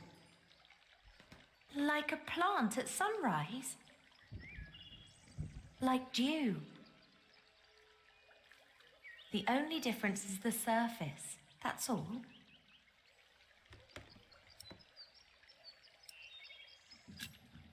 She's right. Of course, I had no intention of disturbing your conversation. But if you can find out why there's dew gathering on a plant, you may understand why that woman is so weepy. So, who wants a cup of tea? I'll have some. Your daughter is quite something, Rashid. A scholar in her own right. I know. I'd rather she wasn't. It would make marrying her off so much easier. Oh, I'm certain that won't stay a problem for long. Maybe the dew originates from invisible water in the air. Water that stays hidden when it's hot.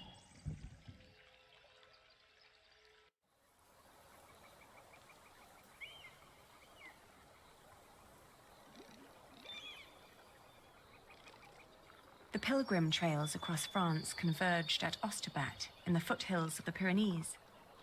There, the group of 20 or so pilgrims who had been travelling alongside me since I'd left Tours swelled to about 70. Some were prosperous citizens, some probably on the run from justice, a few drunks, and several monks and clergymen. Several languages were spoken, including Flemish, a German tongue, and a southern French language called Oc. Nevertheless, there was no lack of communication among them, and as we crossed the Pyrenees, they sang, played games, told stories, and in several cases had love affairs. while my baby and I kept mostly to ourselves.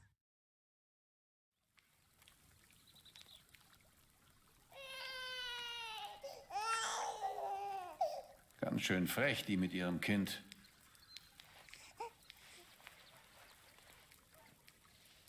Hush now. Hmm?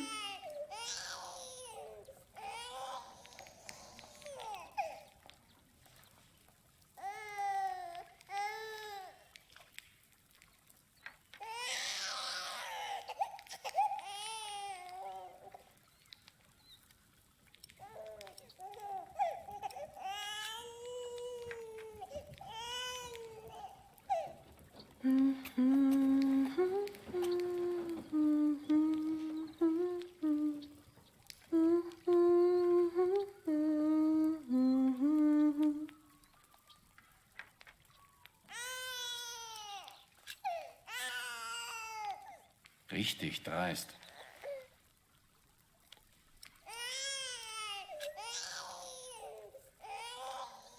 Kann ein Mann nicht einfach mal seine Ruhe haben?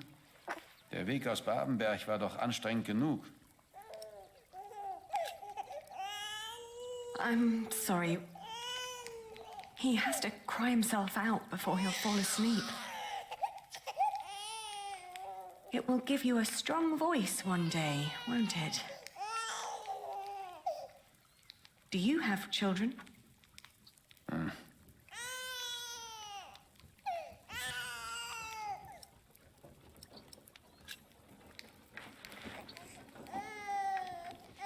Ein Kind hat ja auch gar nichts verloren. Stimmt doch, oder? Psst, jetzt ist aber gut. Dear Lord, what are you doing? You should get out of the water. It's freezing. My ring. I lost my ring. Dear Lord, please show mercy.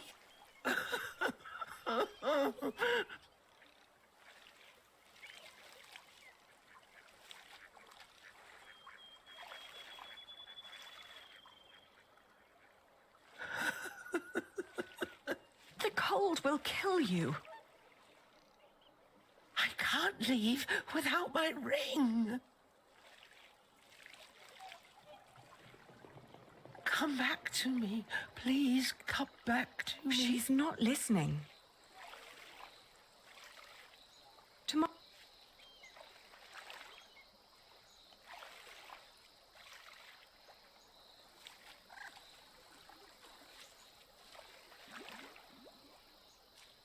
Where are you? Where did you go?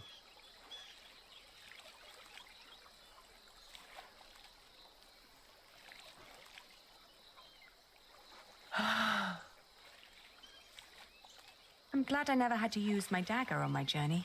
I'm only keeping it for emergencies.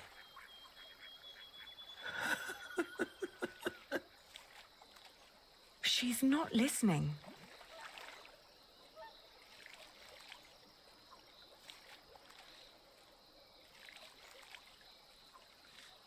Come back to me. Please come back to me.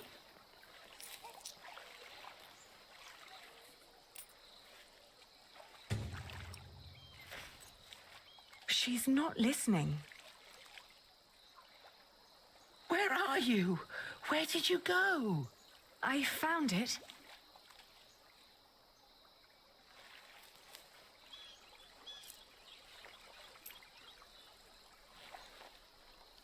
Yes! Oh, thank you. Thank you so much. You are a very kind woman.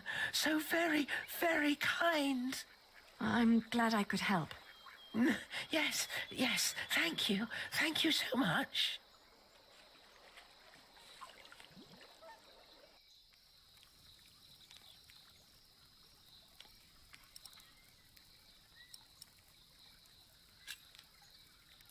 I can see this ring is very precious to you. It was a gift from my stepmother. She thought I would stay forever, but I didn't.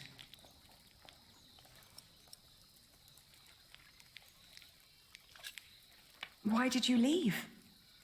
Oh, I thought I didn't belong. She always said I was her daughter, but I was sure she was lying. I was so selfish and so stupid. Too stupid to see I really was happy.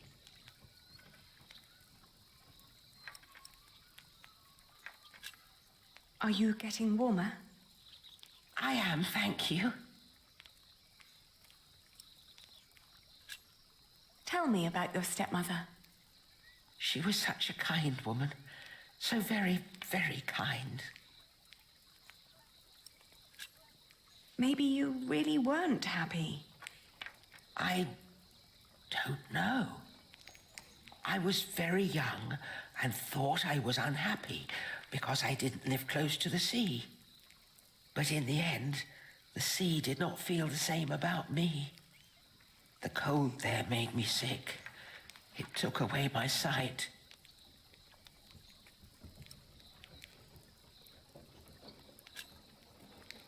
Why didn't you go back? She had been so angry when I left. So angry and disappointed.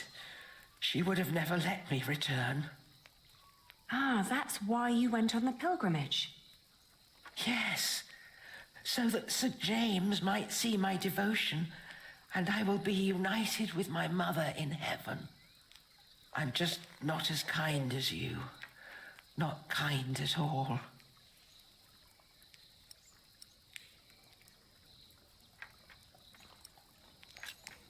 Actually, we two have quite a few things in common.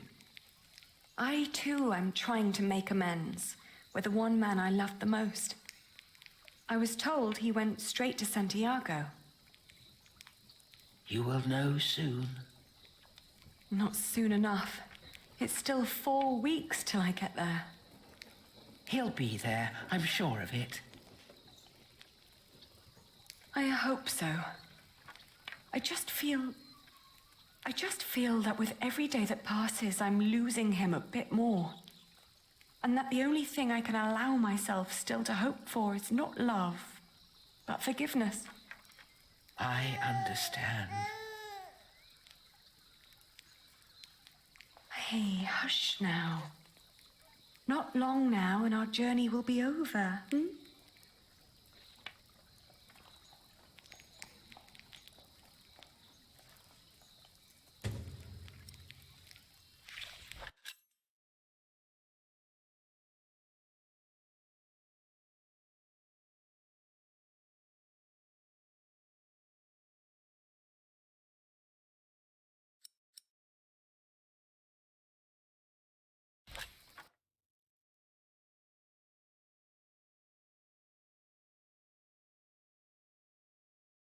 The woman's name was Alba. She came from a small town somewhere in Catalonia. I quickly got used to her constantly feeling out for her stepmother's ring and the sad guilt that would always follow in her milky eyes. I wasn't sure if she appreciated my company, but I couldn't leave her on her own either. By the time we reached Los Arcos, she'd stopped talking, while I kept on dropping a kind word here and there to let her know I was still by her side.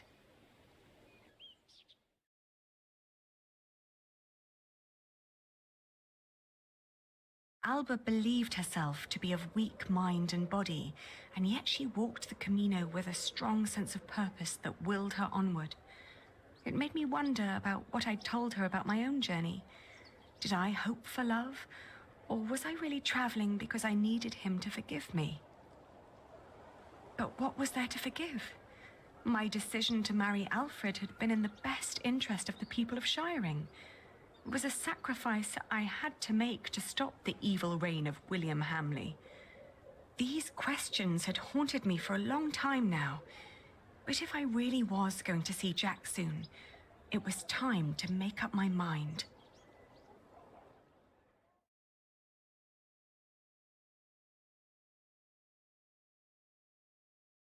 Around Lyon, the path began to gradually turn uphill.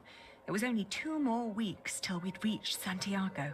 The baby was in a good mood, and so, surprisingly, was Alba. After Astorga, the trail got more difficult. Alba became slower and slower, and we had to rest more. She became quiet again. The strain on her old body grew, and she worried that she might not be able to reach the end. Still, we managed to push onward. The next morning, she refused to get up. Her breathing was disturbingly shallow, and she hardly noticed me touching her forehead. "Everything hurts," she said, and urged me to continue without her.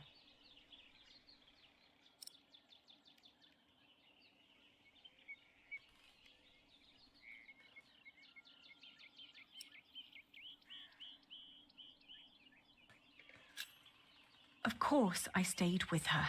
I brought her food and water and sat by her side. But day after day, her condition grew worse. She kept on urging me to go, to find Jack, saying the monks of Ponferrada would take care of her. I was about to leave when a monk stopped me. He urged me to stay at least for another day, and feeling that he was right, I remained. I'd hardly known her, and most of the time she'd tried to push me away, as if she considered herself a nuisance that slowed me down and who didn't deserve company. It wasn't until a few moments before she died that, for the first time, she smiled at me, and I like to believe that she saw me smile back. I still like to believe that here, in this unlikely place, dying next to a near stranger, she'd found a moment of serenity and happiness, but she'd not reached Santiago. When I left, that thought still haunted me, to see that a journey could come to an end so suddenly. But what would be different if she had reached Santiago? Could she have been disappointed by what she found?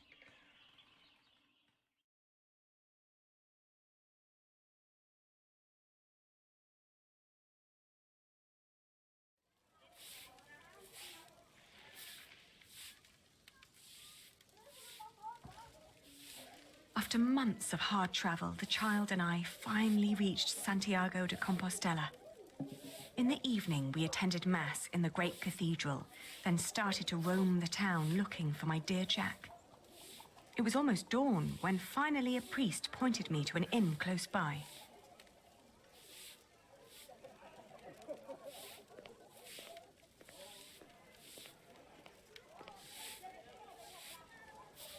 Buenos dias. Do you understand me? Sinto cho ben, pero non temos camas dispoñibles. No, I don't need a room. I was told a friend of mine stayed here some time ago. A red-haired Englishman called Jack. Do you remember him? Eu só che falo en galego, miña rula. Français? English?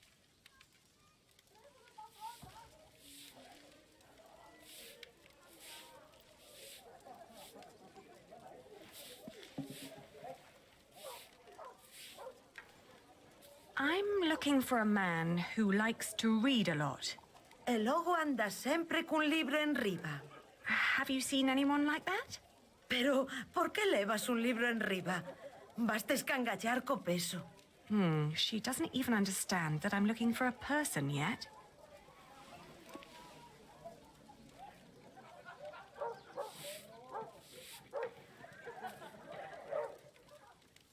Oh, que cousiña! Eche rubio. Sí, redhead.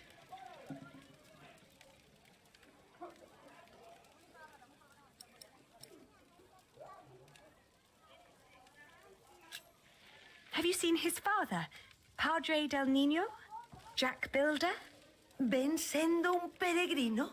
What? É un peregrino? Oh, no. He is not a pilgrim. Entón, quen ven sendo?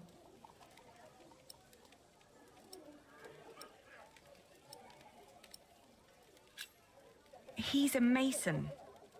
Ai, mal rayo me partas, entendo o que me estás a contar.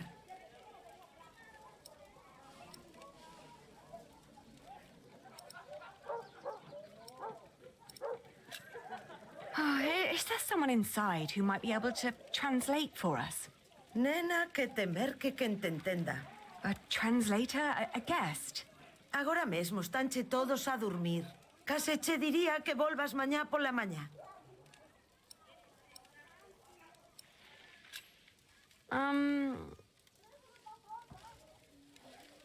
Let me show you something.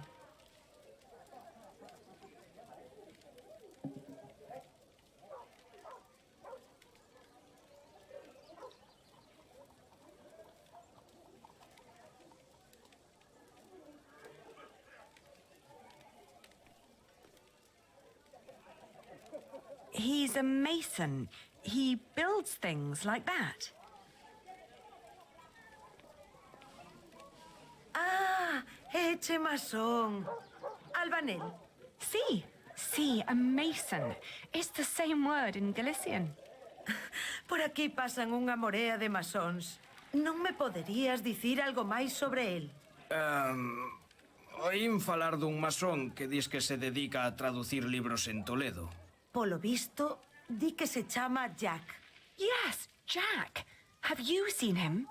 Non sei cal será o seu apelido, pero ben é certo que non chai moitos masóns rubios aos que lles guste ler. Se tan desesperada está, por que non vai a Toledo a comprobalo por si mesma? Entón, marchou para Toledo.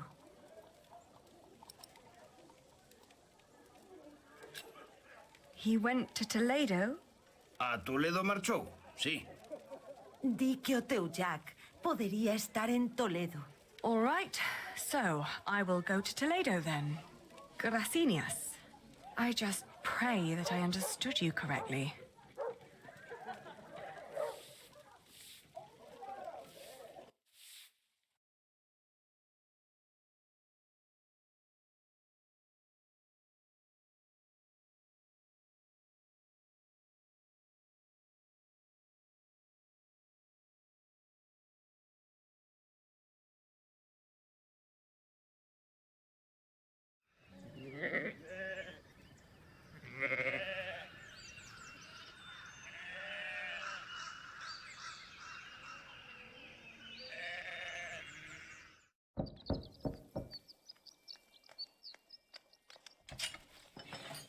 Buenos dias.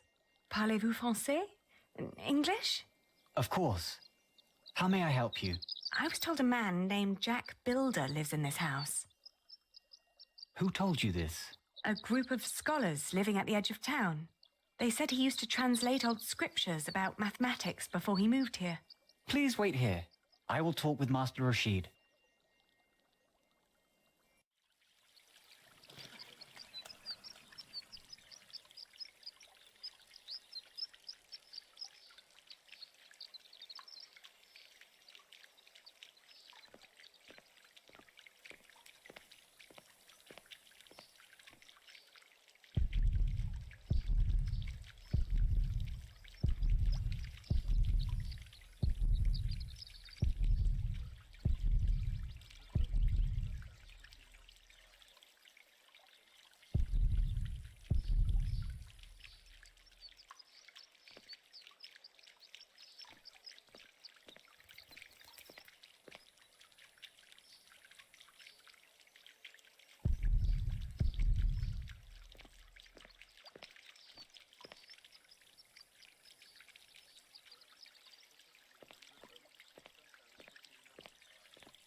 What if I never find him?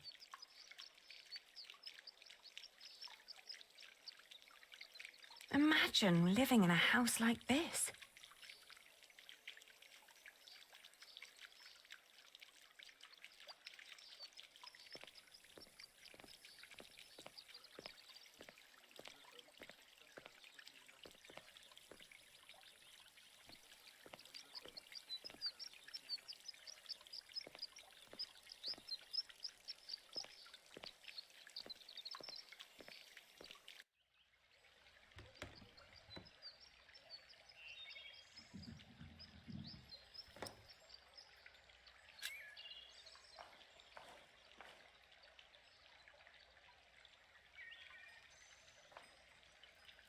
It's his.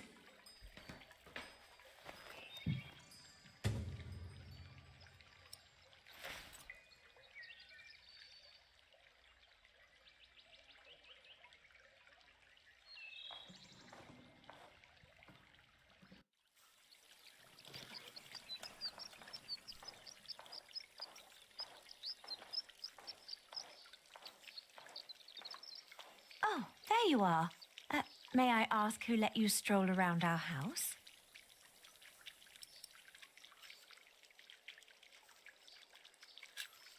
I travelled hundreds of miles looking for a man called Jack Builder. A scholar told me that I would find him here. Yes, my servant told me already. My father's not here at the moment, so you'll have to make do with me. Unfortunately, I must disappoint you. There's no one called Jack living in this house.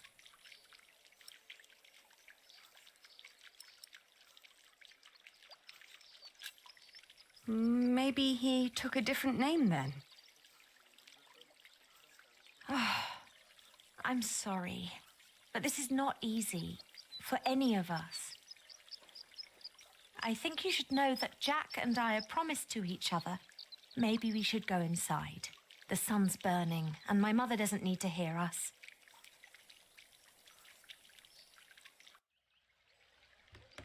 Jack told me about you. You are Aliena. You're the one who rejected him and married his stepbrother.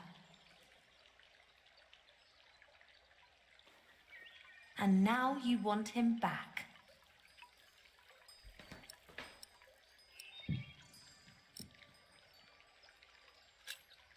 I'm sorry. I didn't know he was engaged to someone else. It's not my intention to cause you two any trouble. He always said that he had come here to find out about his family. But instead, he found out about everything else. About philosophy, mathematics. When he and my father met, it was love at first sight. They studied together and made great plans. But in the end, Jack would always start talking about his cathedral again. This great church he would build one day. Rib vaults and pointed windows. He'd ramble on about it for hours and stare up at that ceiling. We three sat here for hours and talked. And then in the evenings, it would be just the two of us. So many strange ideas about the future. Some barely more than silly dreams. Others almost in arm's reach.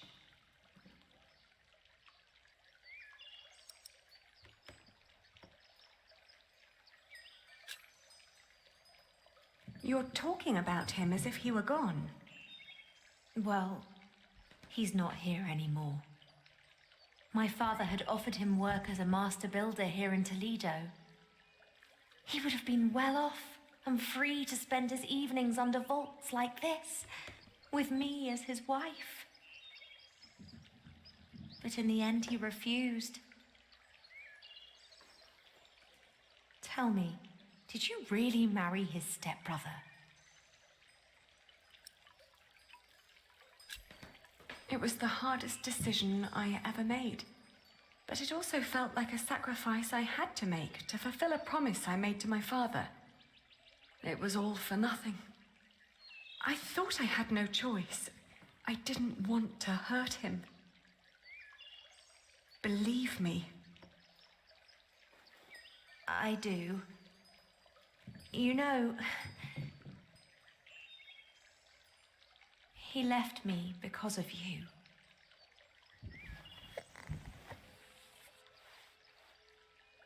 Even after all you did to him, he couldn't let go.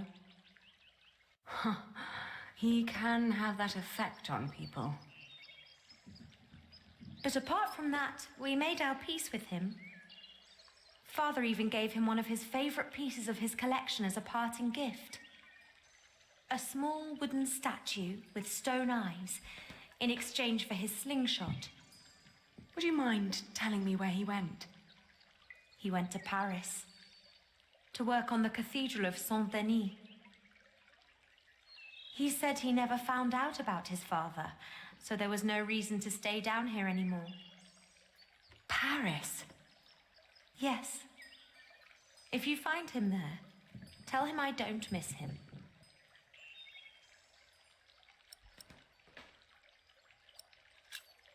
I am sorry for all this. You don't have to be. What is the child's name, by the way? Well, he has none yet. I wouldn't name him without Jack. Isn't that a bit silly? Maybe. But he's his son as well as mine. It's his right to have a say in it too. Then off to Paris. That baby needs a name. He will get one. Thank you.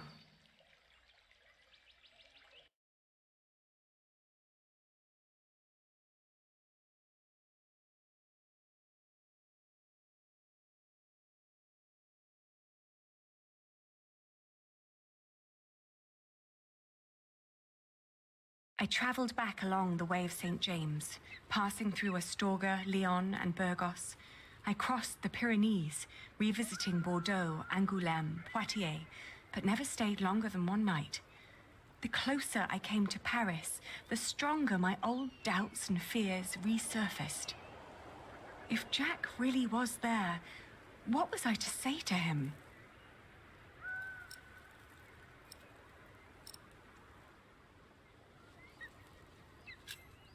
We had to hear each other out before we could walk on again, in whatever direction that would be.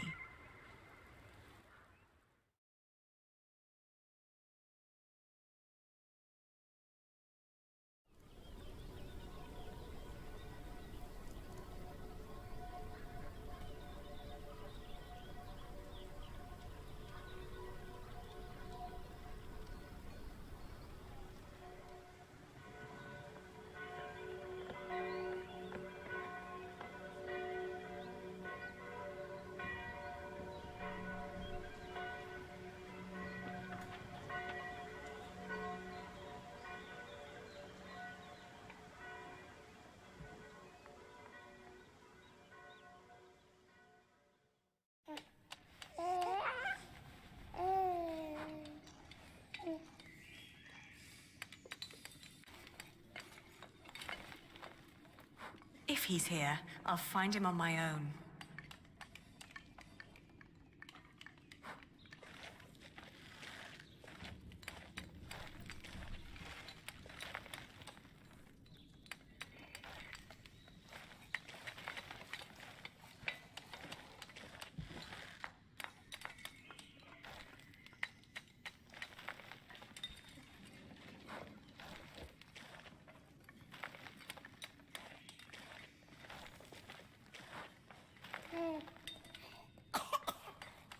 There.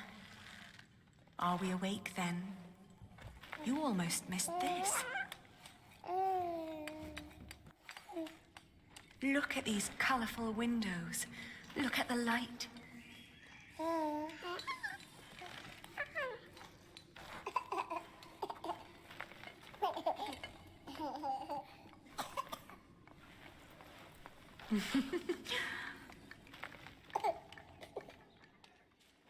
Ali. We came to see you, Jack. We? Is he? He is your son.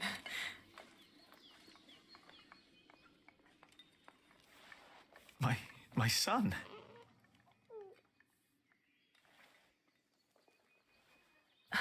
I'm sorry. It's not your fault. Ali, where do we go from here? Wherever we go, I want to go with you. Will you marry me? Both of you. We will.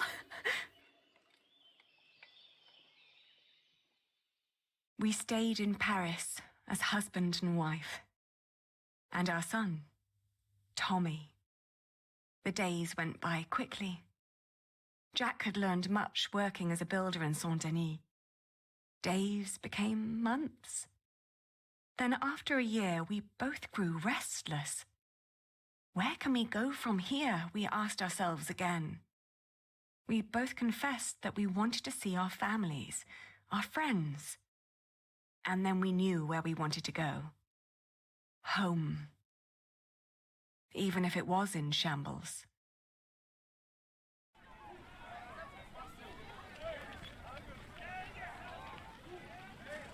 We need to hurry.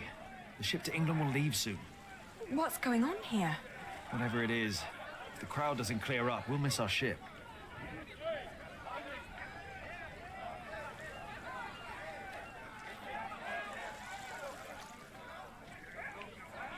Excuse me? What's going on here? He's a thief. He told us lies and stole our money. But isn't that just a simple jongleur? That poor man. We need to help him.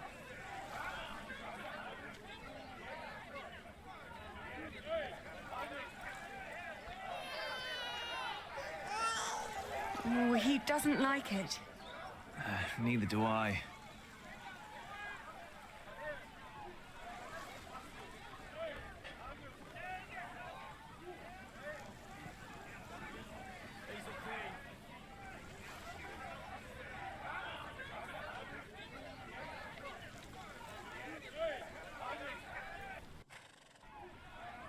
Do you know what's going on? Oh, chaos. I can't get these people to calm down. God knows I tried. What happened? The jongleur told the crowd a few stories. Then he sold people some miracle charms, but it was just fairy tales and painted stones. Well, it always is. I know, but I'd need a real miracle to calm them down now. Otherwise, they'll rip him apart.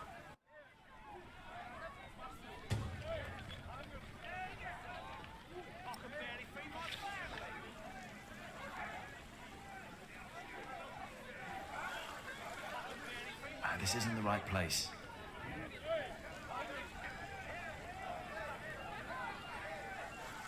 No. We can't possibly push through. Not with the baby. What should we do with it?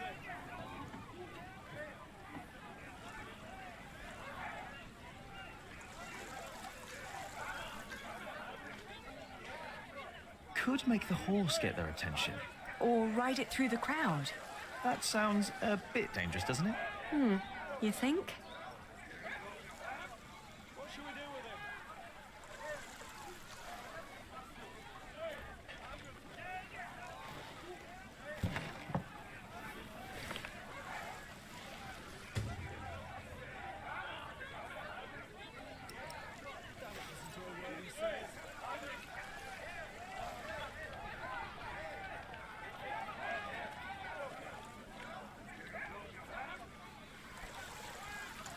Behold, the Holy Virgin. If it takes a miracle to make these fools stop, then give them one. You're right. I have to make her weep. It's the only way.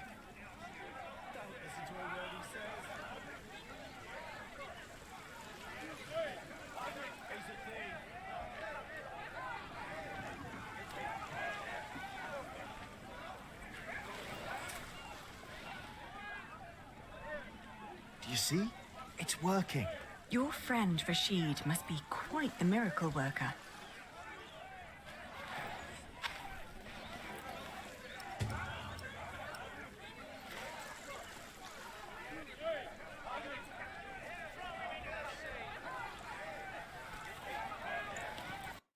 Look!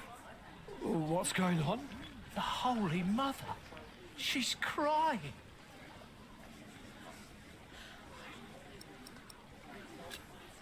Revere the Holy Mother, for she has blessed us with a sign from the heavens. Cease your doings right now and witness the miracle.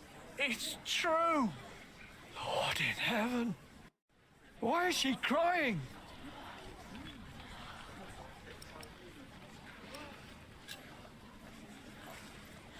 She weeps for your sins. What has this man done to you that you would treat him like a wild animal? He tricked us and took our coin. And you would kill him for your own foolishness. the Holy Virgin weeps, for you are not living by the word of God. It is the Mother of God. Forgive us, Holy Mother. Where did she come from?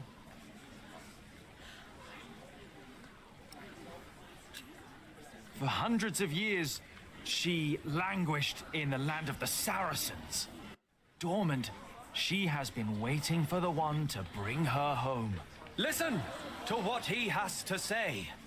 The Holy Virgin has chosen this young family to protect her. Tell us all where you are headed. Her destination is beyond these waters. In the small town of Kingsbridge, in the earldom of Shiring. There she wants to rest. Kingsbridge? Where's that? Hail Mary! Make way for the Holy Virgin! Hallelujah! Make Robert well! Huh? Blessed Mary, let my daughter conceive. Give us a good harvest! They're donating to ask for her blessing. Oh. The weeping Madonna shall hear your prayer. And with your donations, I shall build her a new shrine at Kingsbridge, a cathedral. It's you. Who do you mean? You. The red-haired ghost. Me? A ghost? My husband is very much alive. I've known him since he was 12 years old. But he drowned. By God, you drowned. 24 years ago. On the white ship. My poor son. My Jacques. His name was Jacques. Jacques Cherbourg. Jacques Cherbourg.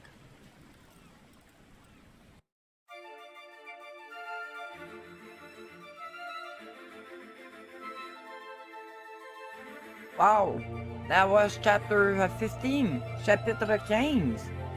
Ce qu'on a fait dans ce chapitre-là, vous avez ressenti de l'espoir sur le bateau vers la Normandie. I felt hope on the boat to Normandy. Vous avez suivi le conseil de la charretière, mais n'avez rien trouvé à Barfleur.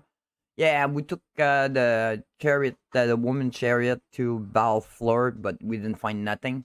Vous et votre bébé êtes tombé malade, mais vous avez réussi à vous en sortir. Me and my baby got sick, but we survived. Vous avez aidé un autre pèlerin sur le chemin de Saint-Jacques. Yeah, we helped the woman on the Saint-Jacques, on the way to Saint-Jacques. Vous êtes entré discrètement dans les archives de Rachid. Yeah, I went in the Rachid the office. Vous avez volé la fronde de Jack chez Rachid. Yeah, I took Jack thing there to shoot rocks. Vous avez retrouvé Jack à Paris. We found Jack in Paris. Vous avez décidé de rentrer à Kingsbridge. We decided to go back to Kingsbridge. Vous avez sauvé un jongleur de la foule enragée. We saved the guy there that people were mad at. Vous avez rencontré la grand-mère de Jack et avez enfin appris le sort de son père. We met Jack's grandmother and finally know what happened to his dad.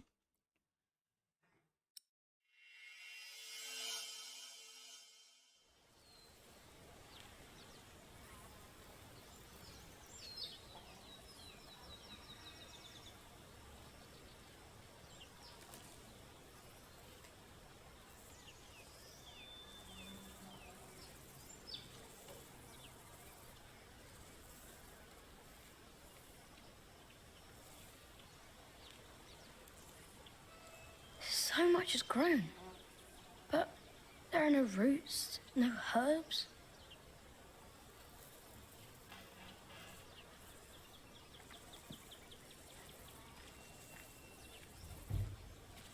What are you looking at, Jonathan? The garden is in disorder. I want it to be right again, but I don't know how to do it. Before I became prior, I thought the same about Kingsbridge. Well, what did you do? I cleaned up. Where do we start?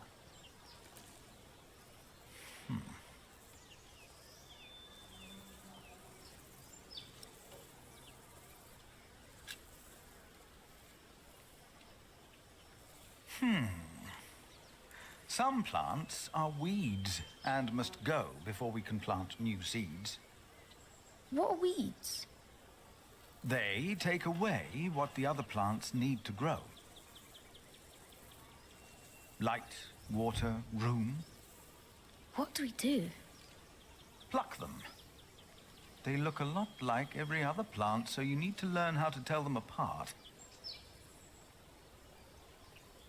Here, you see those? They're called wood sorrel. Let's pluck only those for now. I'll do it. If you insist. Make sure to pull out all of the thin roots. And now what do I do?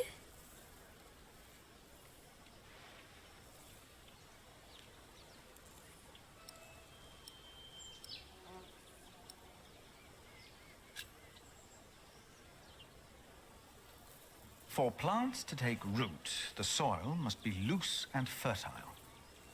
So, may I dig now?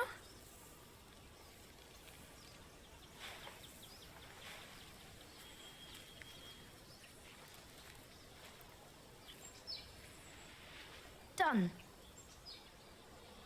What's next?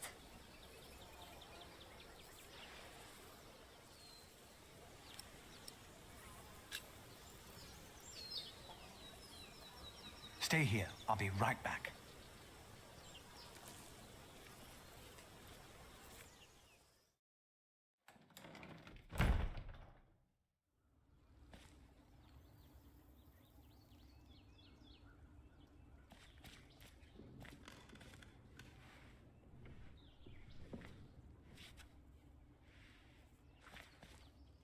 Now, where did you put them?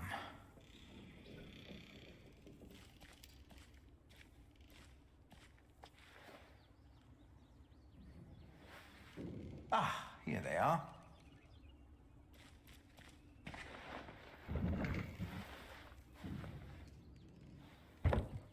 You always said you wanted to plant these seeds and make a new garden, Milius.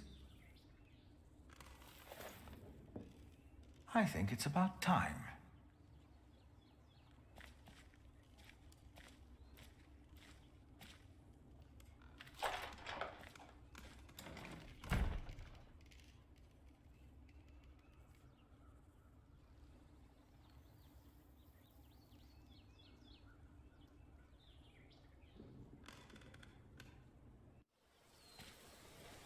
What did you bring? Do you remember Milius? A kind man with a warm smile. Well, he told me to give you this. Wow!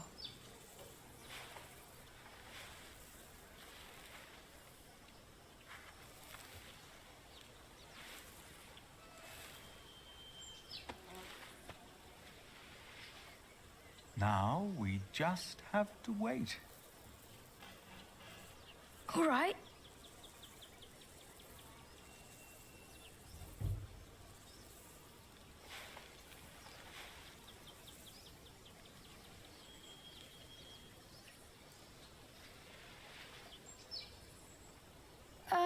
How long? Too long for us to keep sitting here. That long. Some things take time. And only with patience will you receive your reward. Why do we have to do all these things if all we had to do is wait? Simply waiting would not have been enough, Jonathan.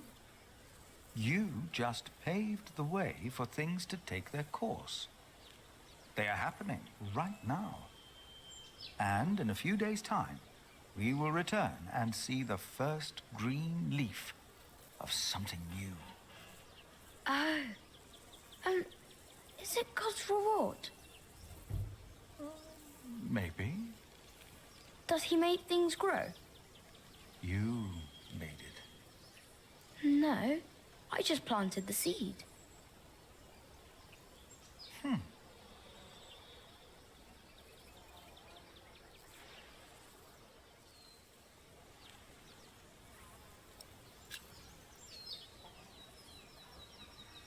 Now you can fetch some water from the rain barrel.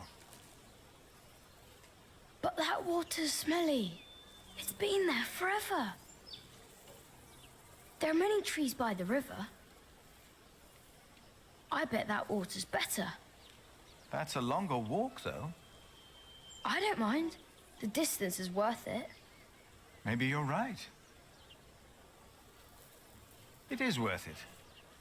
Let's walk together, then. But I'll carry the bucket.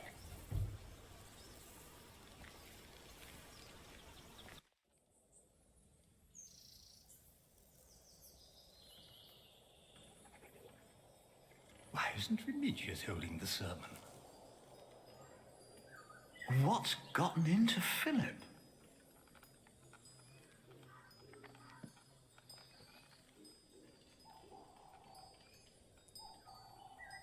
Our church lies in ruins. But all of this, these dire times, have revealed something important to us. Something that, maybe until today, I wasn't aware of. What do you mean?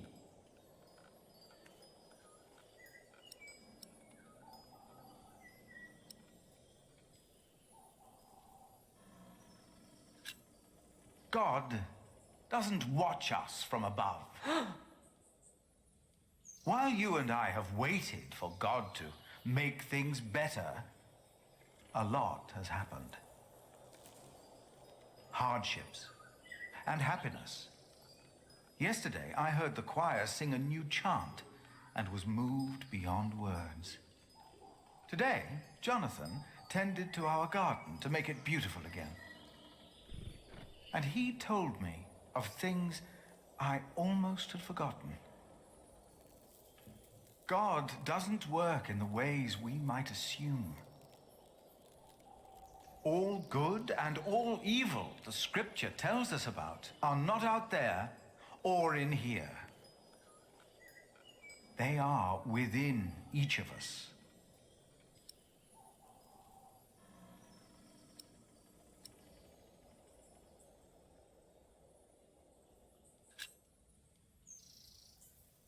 We have witnessed that man carries the devil in his heart. But even before he can take a hold of man, God is born within us, as we were created in his image. Prayer needs no special place, for we are his church. In our actions, he exists. We are God's temple. No man is closer to God than any other man. Whether you pray in church or on the streets of our towns, whether you're a man, woman, monk, or bishop. Philip, look outside. You have to see them. You've got to see the horses and the colours. Jonathan.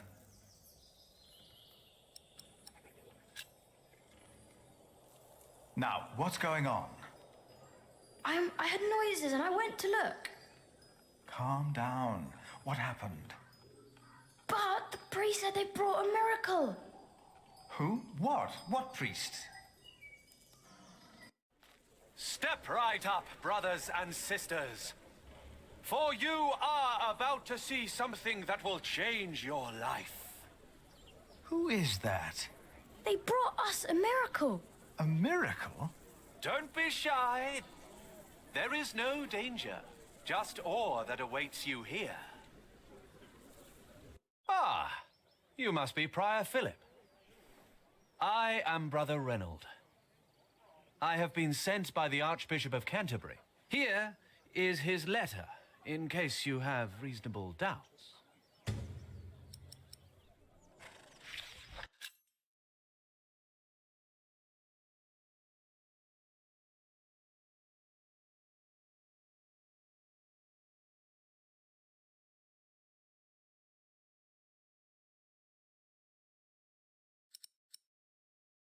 We've been charged to accompany the Weeping Madonna.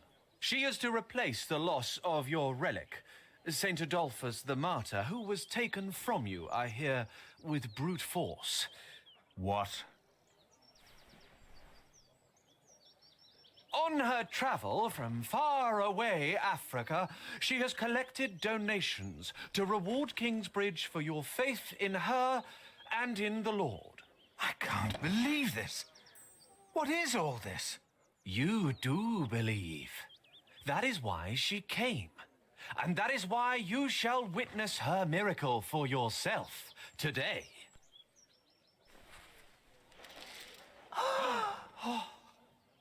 The Weeping Madonna came to me in a faraway land named Africa. A baptized Saracen was her former guardian. And I and the custodians of the Holy Virgin were chosen to take her on a journey. Baptized? A Saracen? What country did you say you came from? We have traveled all the way from a place of wonders too marvelous to behold. The faraway land of Africa. Africa has many countries, I've heard. Yes, it does. I knew not her powers or destination. Nevertheless, I carried her for many miles. What's it like in Africa? The sun is always shining, and miracles happen every day. It's a land of great deserts, fig trees, and creatures that an Englishman can't even dream up. Like these horses. Are they horses? They are not. To you, they might resemble horses, but the name the Africans have for these creatures is impossible to pronounce, even for me. Many bore witness to her miracle before it dawned upon me.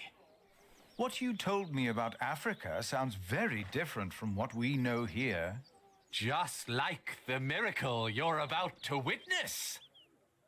But I wondered, what shrine should be her shelter? This time, it was the Madonna herself who answered my questions. She said, "You shall build me a new church in Kingsbridge." So we set off, with the blessing of Archbishop Theobald of Canterbury. What you told me about Africa sounds very different from what we know here. Just like the miracle you're about to witness. And along the road, from Paris, across Normandy... excuse me. Don't interrupt. The Weeping Madonna has chosen you. All of you. Hey. Shh. I will tell you again, dear brothers and sisters. The Weeping Madonna has chosen you. All of you. I will tell you again, dear brothers and sisters. The Weeping Madonna has chosen you. All of you. You mentioned there were fig trees in Africa. What are they? It's a fruit, of course. It looks like a strawberry and tastes like a pear. The scripture mentions these figs, and they sound nothing like that. Why is that? No two apples look or taste alike. The same goes for figs, and doubly so. I'm getting the impression that this man has never even been to Africa. But why would he lie? You must wonder, why was Kingsbridge chosen to be the home of the Holy Virgin? She said, "You shall build me a new church in Kingsbridge." So we set off, with the blessing of Archbishop Theobald of Canterbury. And I will tell you again, she is a true miracle. that will change your life as she changed mine. Many bore witness to her miracle before it dawned upon me. She wanted to go home, but where? It came to me in a dream. It was Kingsbridge. You must wonder, why was Kingsbridge chosen to be the home of the Holy Virgin? She said, "You shall build me a new church in Kingsbridge." So we set off, with the blessing of Archbishop Theobald of Canterbury. You heard me correctly. It was a long journey. The Weeping Madonna came to me in a faraway land named Africa. A baptized Saracen was her former guardian, and I and the custodians of the Holy Virgin were chosen to take her on a journey. Baptized? A What is in this book will not help me I more could than have the answers I continued to can carry find in my her own from heart. town to town until my flesh succumbed. But I wondered, what shrine should be her shelter? My dear people. Oh, I'm so excited to see a true miracle. Did you hear that? The Madonna has chosen us. She's come all the way from Africa. This time, Please, it was the Madonna everyone. herself who answered my questions. We want to listen to his story. Now, brothers and sisters, I have heard. Tell me the truth. that Why life are has you not here? been We are kind guardians to of the Kingsbridge. Holy Virgin that sheds tears. We were appointed by the Archbishop of Canterbury, but it was the Holy Virgin herself who chose us while she travelled through Europe. Oh, yes. How did that happen? She speaks without words. But it is in places like these. So you're telling and me in this dark is a real times miracle? Like A these, miracle, a that blessing, God's light a wonder. shines brightest. And along the road, from Paris, across Normandy, They look over the almost sea, like and horses. all the way to Kingsbridge. Hollow. Feels like a wicker basket covered in pelt. Christians have given money for the building of the Church of the Weeping Madonna. Brother Reynold. I've heard of a Reynold from the coast. A scheming drunkard who lives as a traveling monk. You think that's him? Perhaps it is, perhaps it's not. I don't trust him either way. This church of What do you think of this Kingsbridge procession? They seem well intended, and we could use the money. You must wonder, why was Kingsbridge chosen to be the home of the Holy Virgin? She said, "You shall build me a new church in Why are you hiding? Kingsbridge." So we set off, with the blessing of Archbishop Theobald of Canterbury. I could have continued to am carry Philip. her from town Who are to you, town young man? until my flesh succumbed. But this was not her will. But I wondered, That's not fit for a shrine. should be her shelter. This time, it was the Madonna herself who answered my questions. Now, brothers and sisters, I have heard that life has not been kind to Kingsbridge, but it is in... And along the road, from Paris, across... Can you feel it?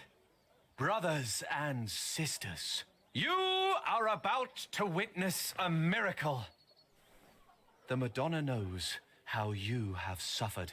The Virgin Mother had to witness the rise and fall of her Son, our Lord Jesus Christ, and never stopped believing. Kingsbridge has endured many hardships.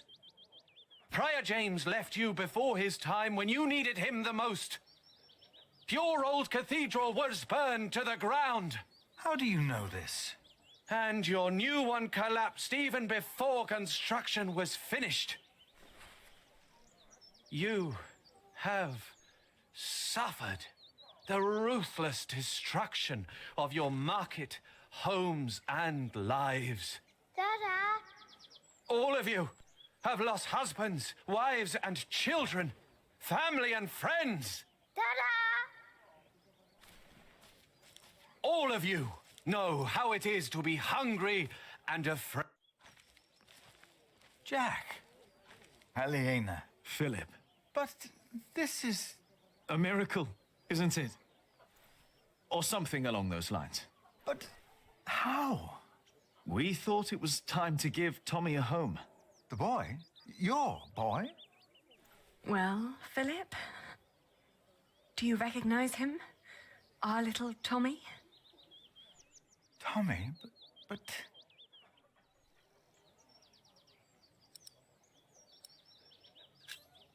It's been almost 3 years since I last saw you, Jack. Where on earth did you find him? I'd almost given up looking for him. Then Tommy found him.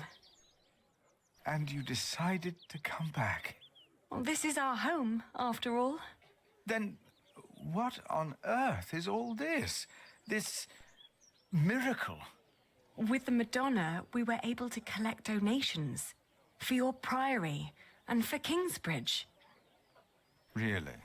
We can start anew. We can rebuild the cathedral.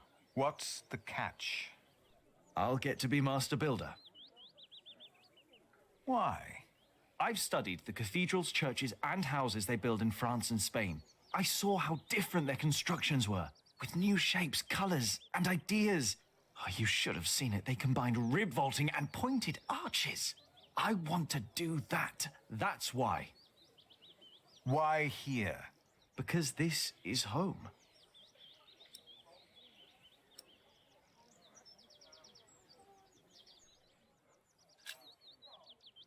The townspeople probably think that's enough to build a whole cathedral. But to me, it looks like about £100. You know, that won't even pay for a year's work. Like all of this, it's a symbol. Enough for a fresh start. And the Madonna will stay here. Kingsbridge will attract visitors and donations again. You mean I should be thankful for these lies and tricks? Jack! Aliena, you came back! We wanted to see you, little sister. How are you? Oh, I'm fine. But look at you! And the little one! Tommy.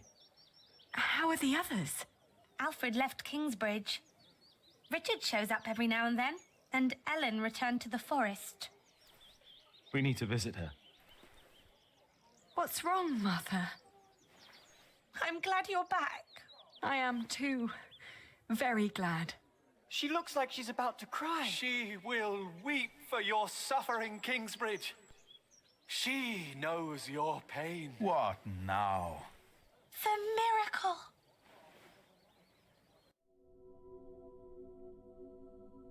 Her eyes are wet. Her eyes. Look at her. Heaven. They're shining. She cannot hold her tears any longer. She is made of wood. It's impossible.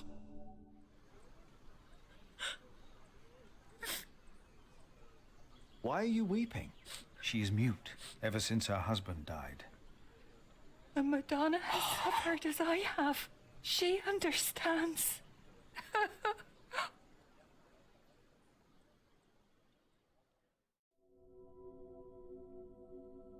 It seems through her faith in all of your lies,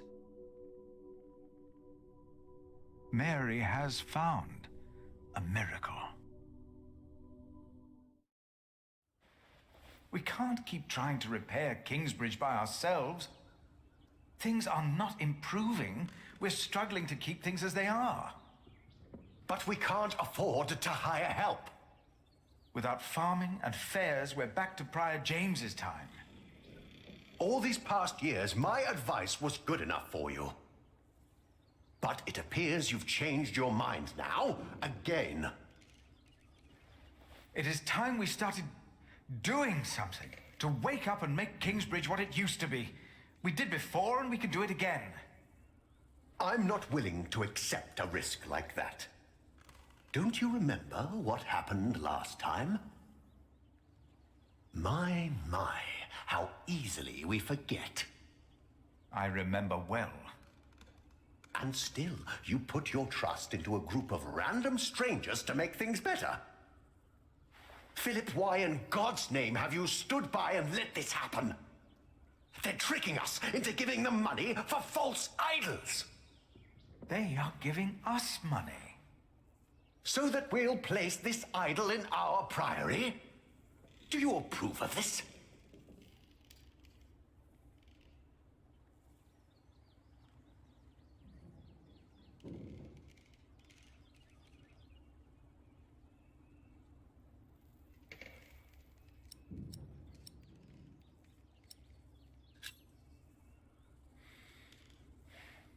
People need hope, and these travelers are giving them hope. Yes, it is a deception, but with good intentions. Mary speaks again. Is that not a true miracle? You fell for them. You really did.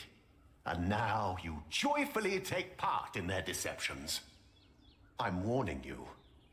I cannot support a prior who tolerates heresy. Your threat won't sway me. No matter how unconventional, their return and their gift are a blessing. You made your decision, Philip of Gwynedd. And now, I make mine. I resign. I'm leaving the Priory.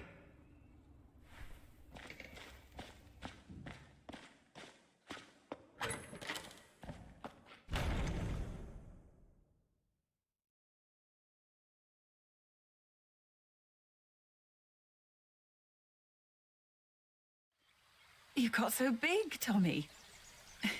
And you're just as shy as your father was. Don't let him fool you. Usually, he's always up to something.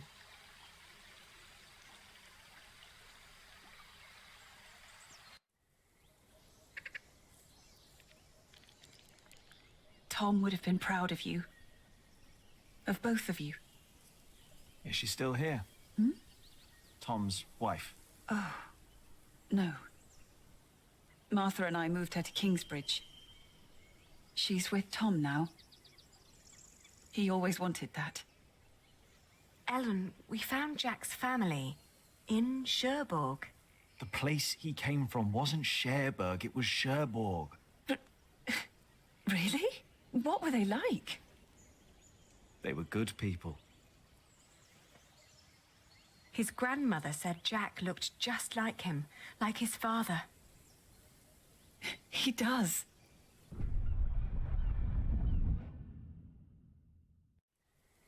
But they never came for him or asked about him. They thought he was dead. His ship sunk. He'd always wanted to go to England. Have you ever heard of the White Ship? No. The king's family drowned. My father was there. He was the only one who survived. Not for long. You told me that he was accused of stealing a chalice. Yes. But I know he was innocent. I heard the story and had to find out what he looked like. He told me his name. I fell in love. I helped him escape. But in the end, they caught up with us. What happened then? They hanged him. I was there. And you were there, Jack. But you weren't born yet. He was led to the gallows. Everyone was quiet. The people somehow knew he was not a thief. But I knew for sure. He told me. He was so afraid. He didn't want to die. I didn't want him to die. And I prayed. Then I heard his voice. Quiet. Sang sweeter than ever, as if the falling melody might wing and net dissever. At dusk the hunter took his prey, the lark his freedom never. No! No!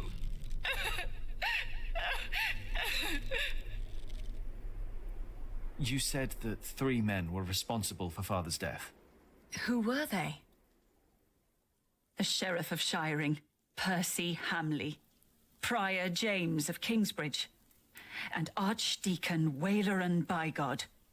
They showed no mercy. Neither did I. I curse you! All of you! He will return to haunt you! One day, you will be judged for what you did. Your houses shall be consumed by fire. Your life shall end in pain and agony. You shall grow old in sadness and regret.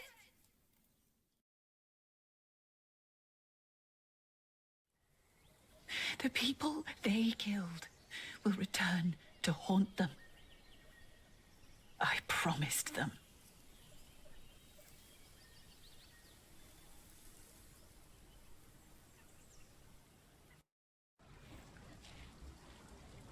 We welcome our new prior, Remigius. He helped to recover the bones of the Saint of Kingsbridge, Adolphus, from the hands of thieves. Adolphus already rests safely in this great cathedral of Shiring.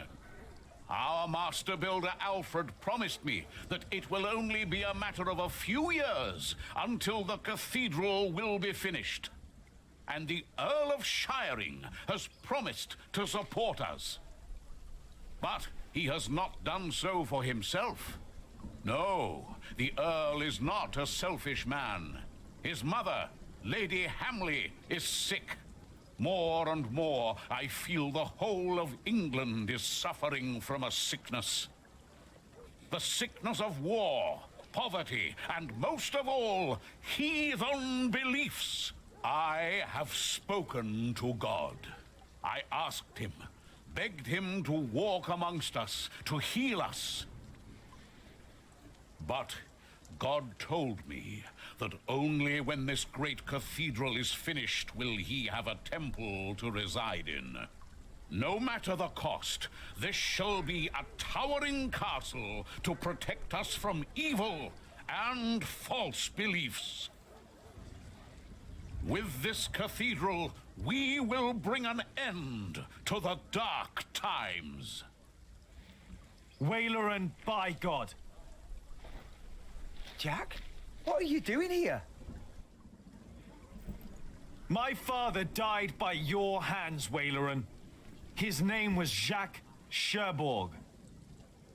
How dare you talk to the bishop like that? He died right here. Who are you? I know that man. He's that bastard from Kingsbridge. That man is my husband. You? All of you, listen to what we have to say. From now on, Kingsbridge is protected.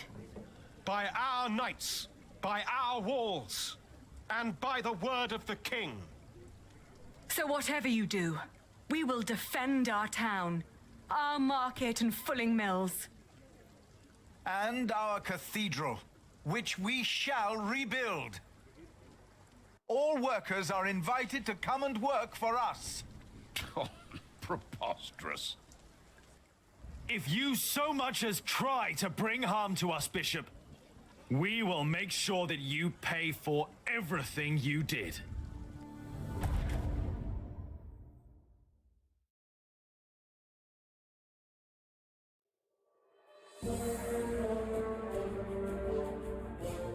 Wow! Ça, c'était le chapitre 16. That was chapter 16. What did we do in that chapter? Qu'est-ce qu'on a fait? Vous avez aidé Jonathan à planter un nouvel arbre.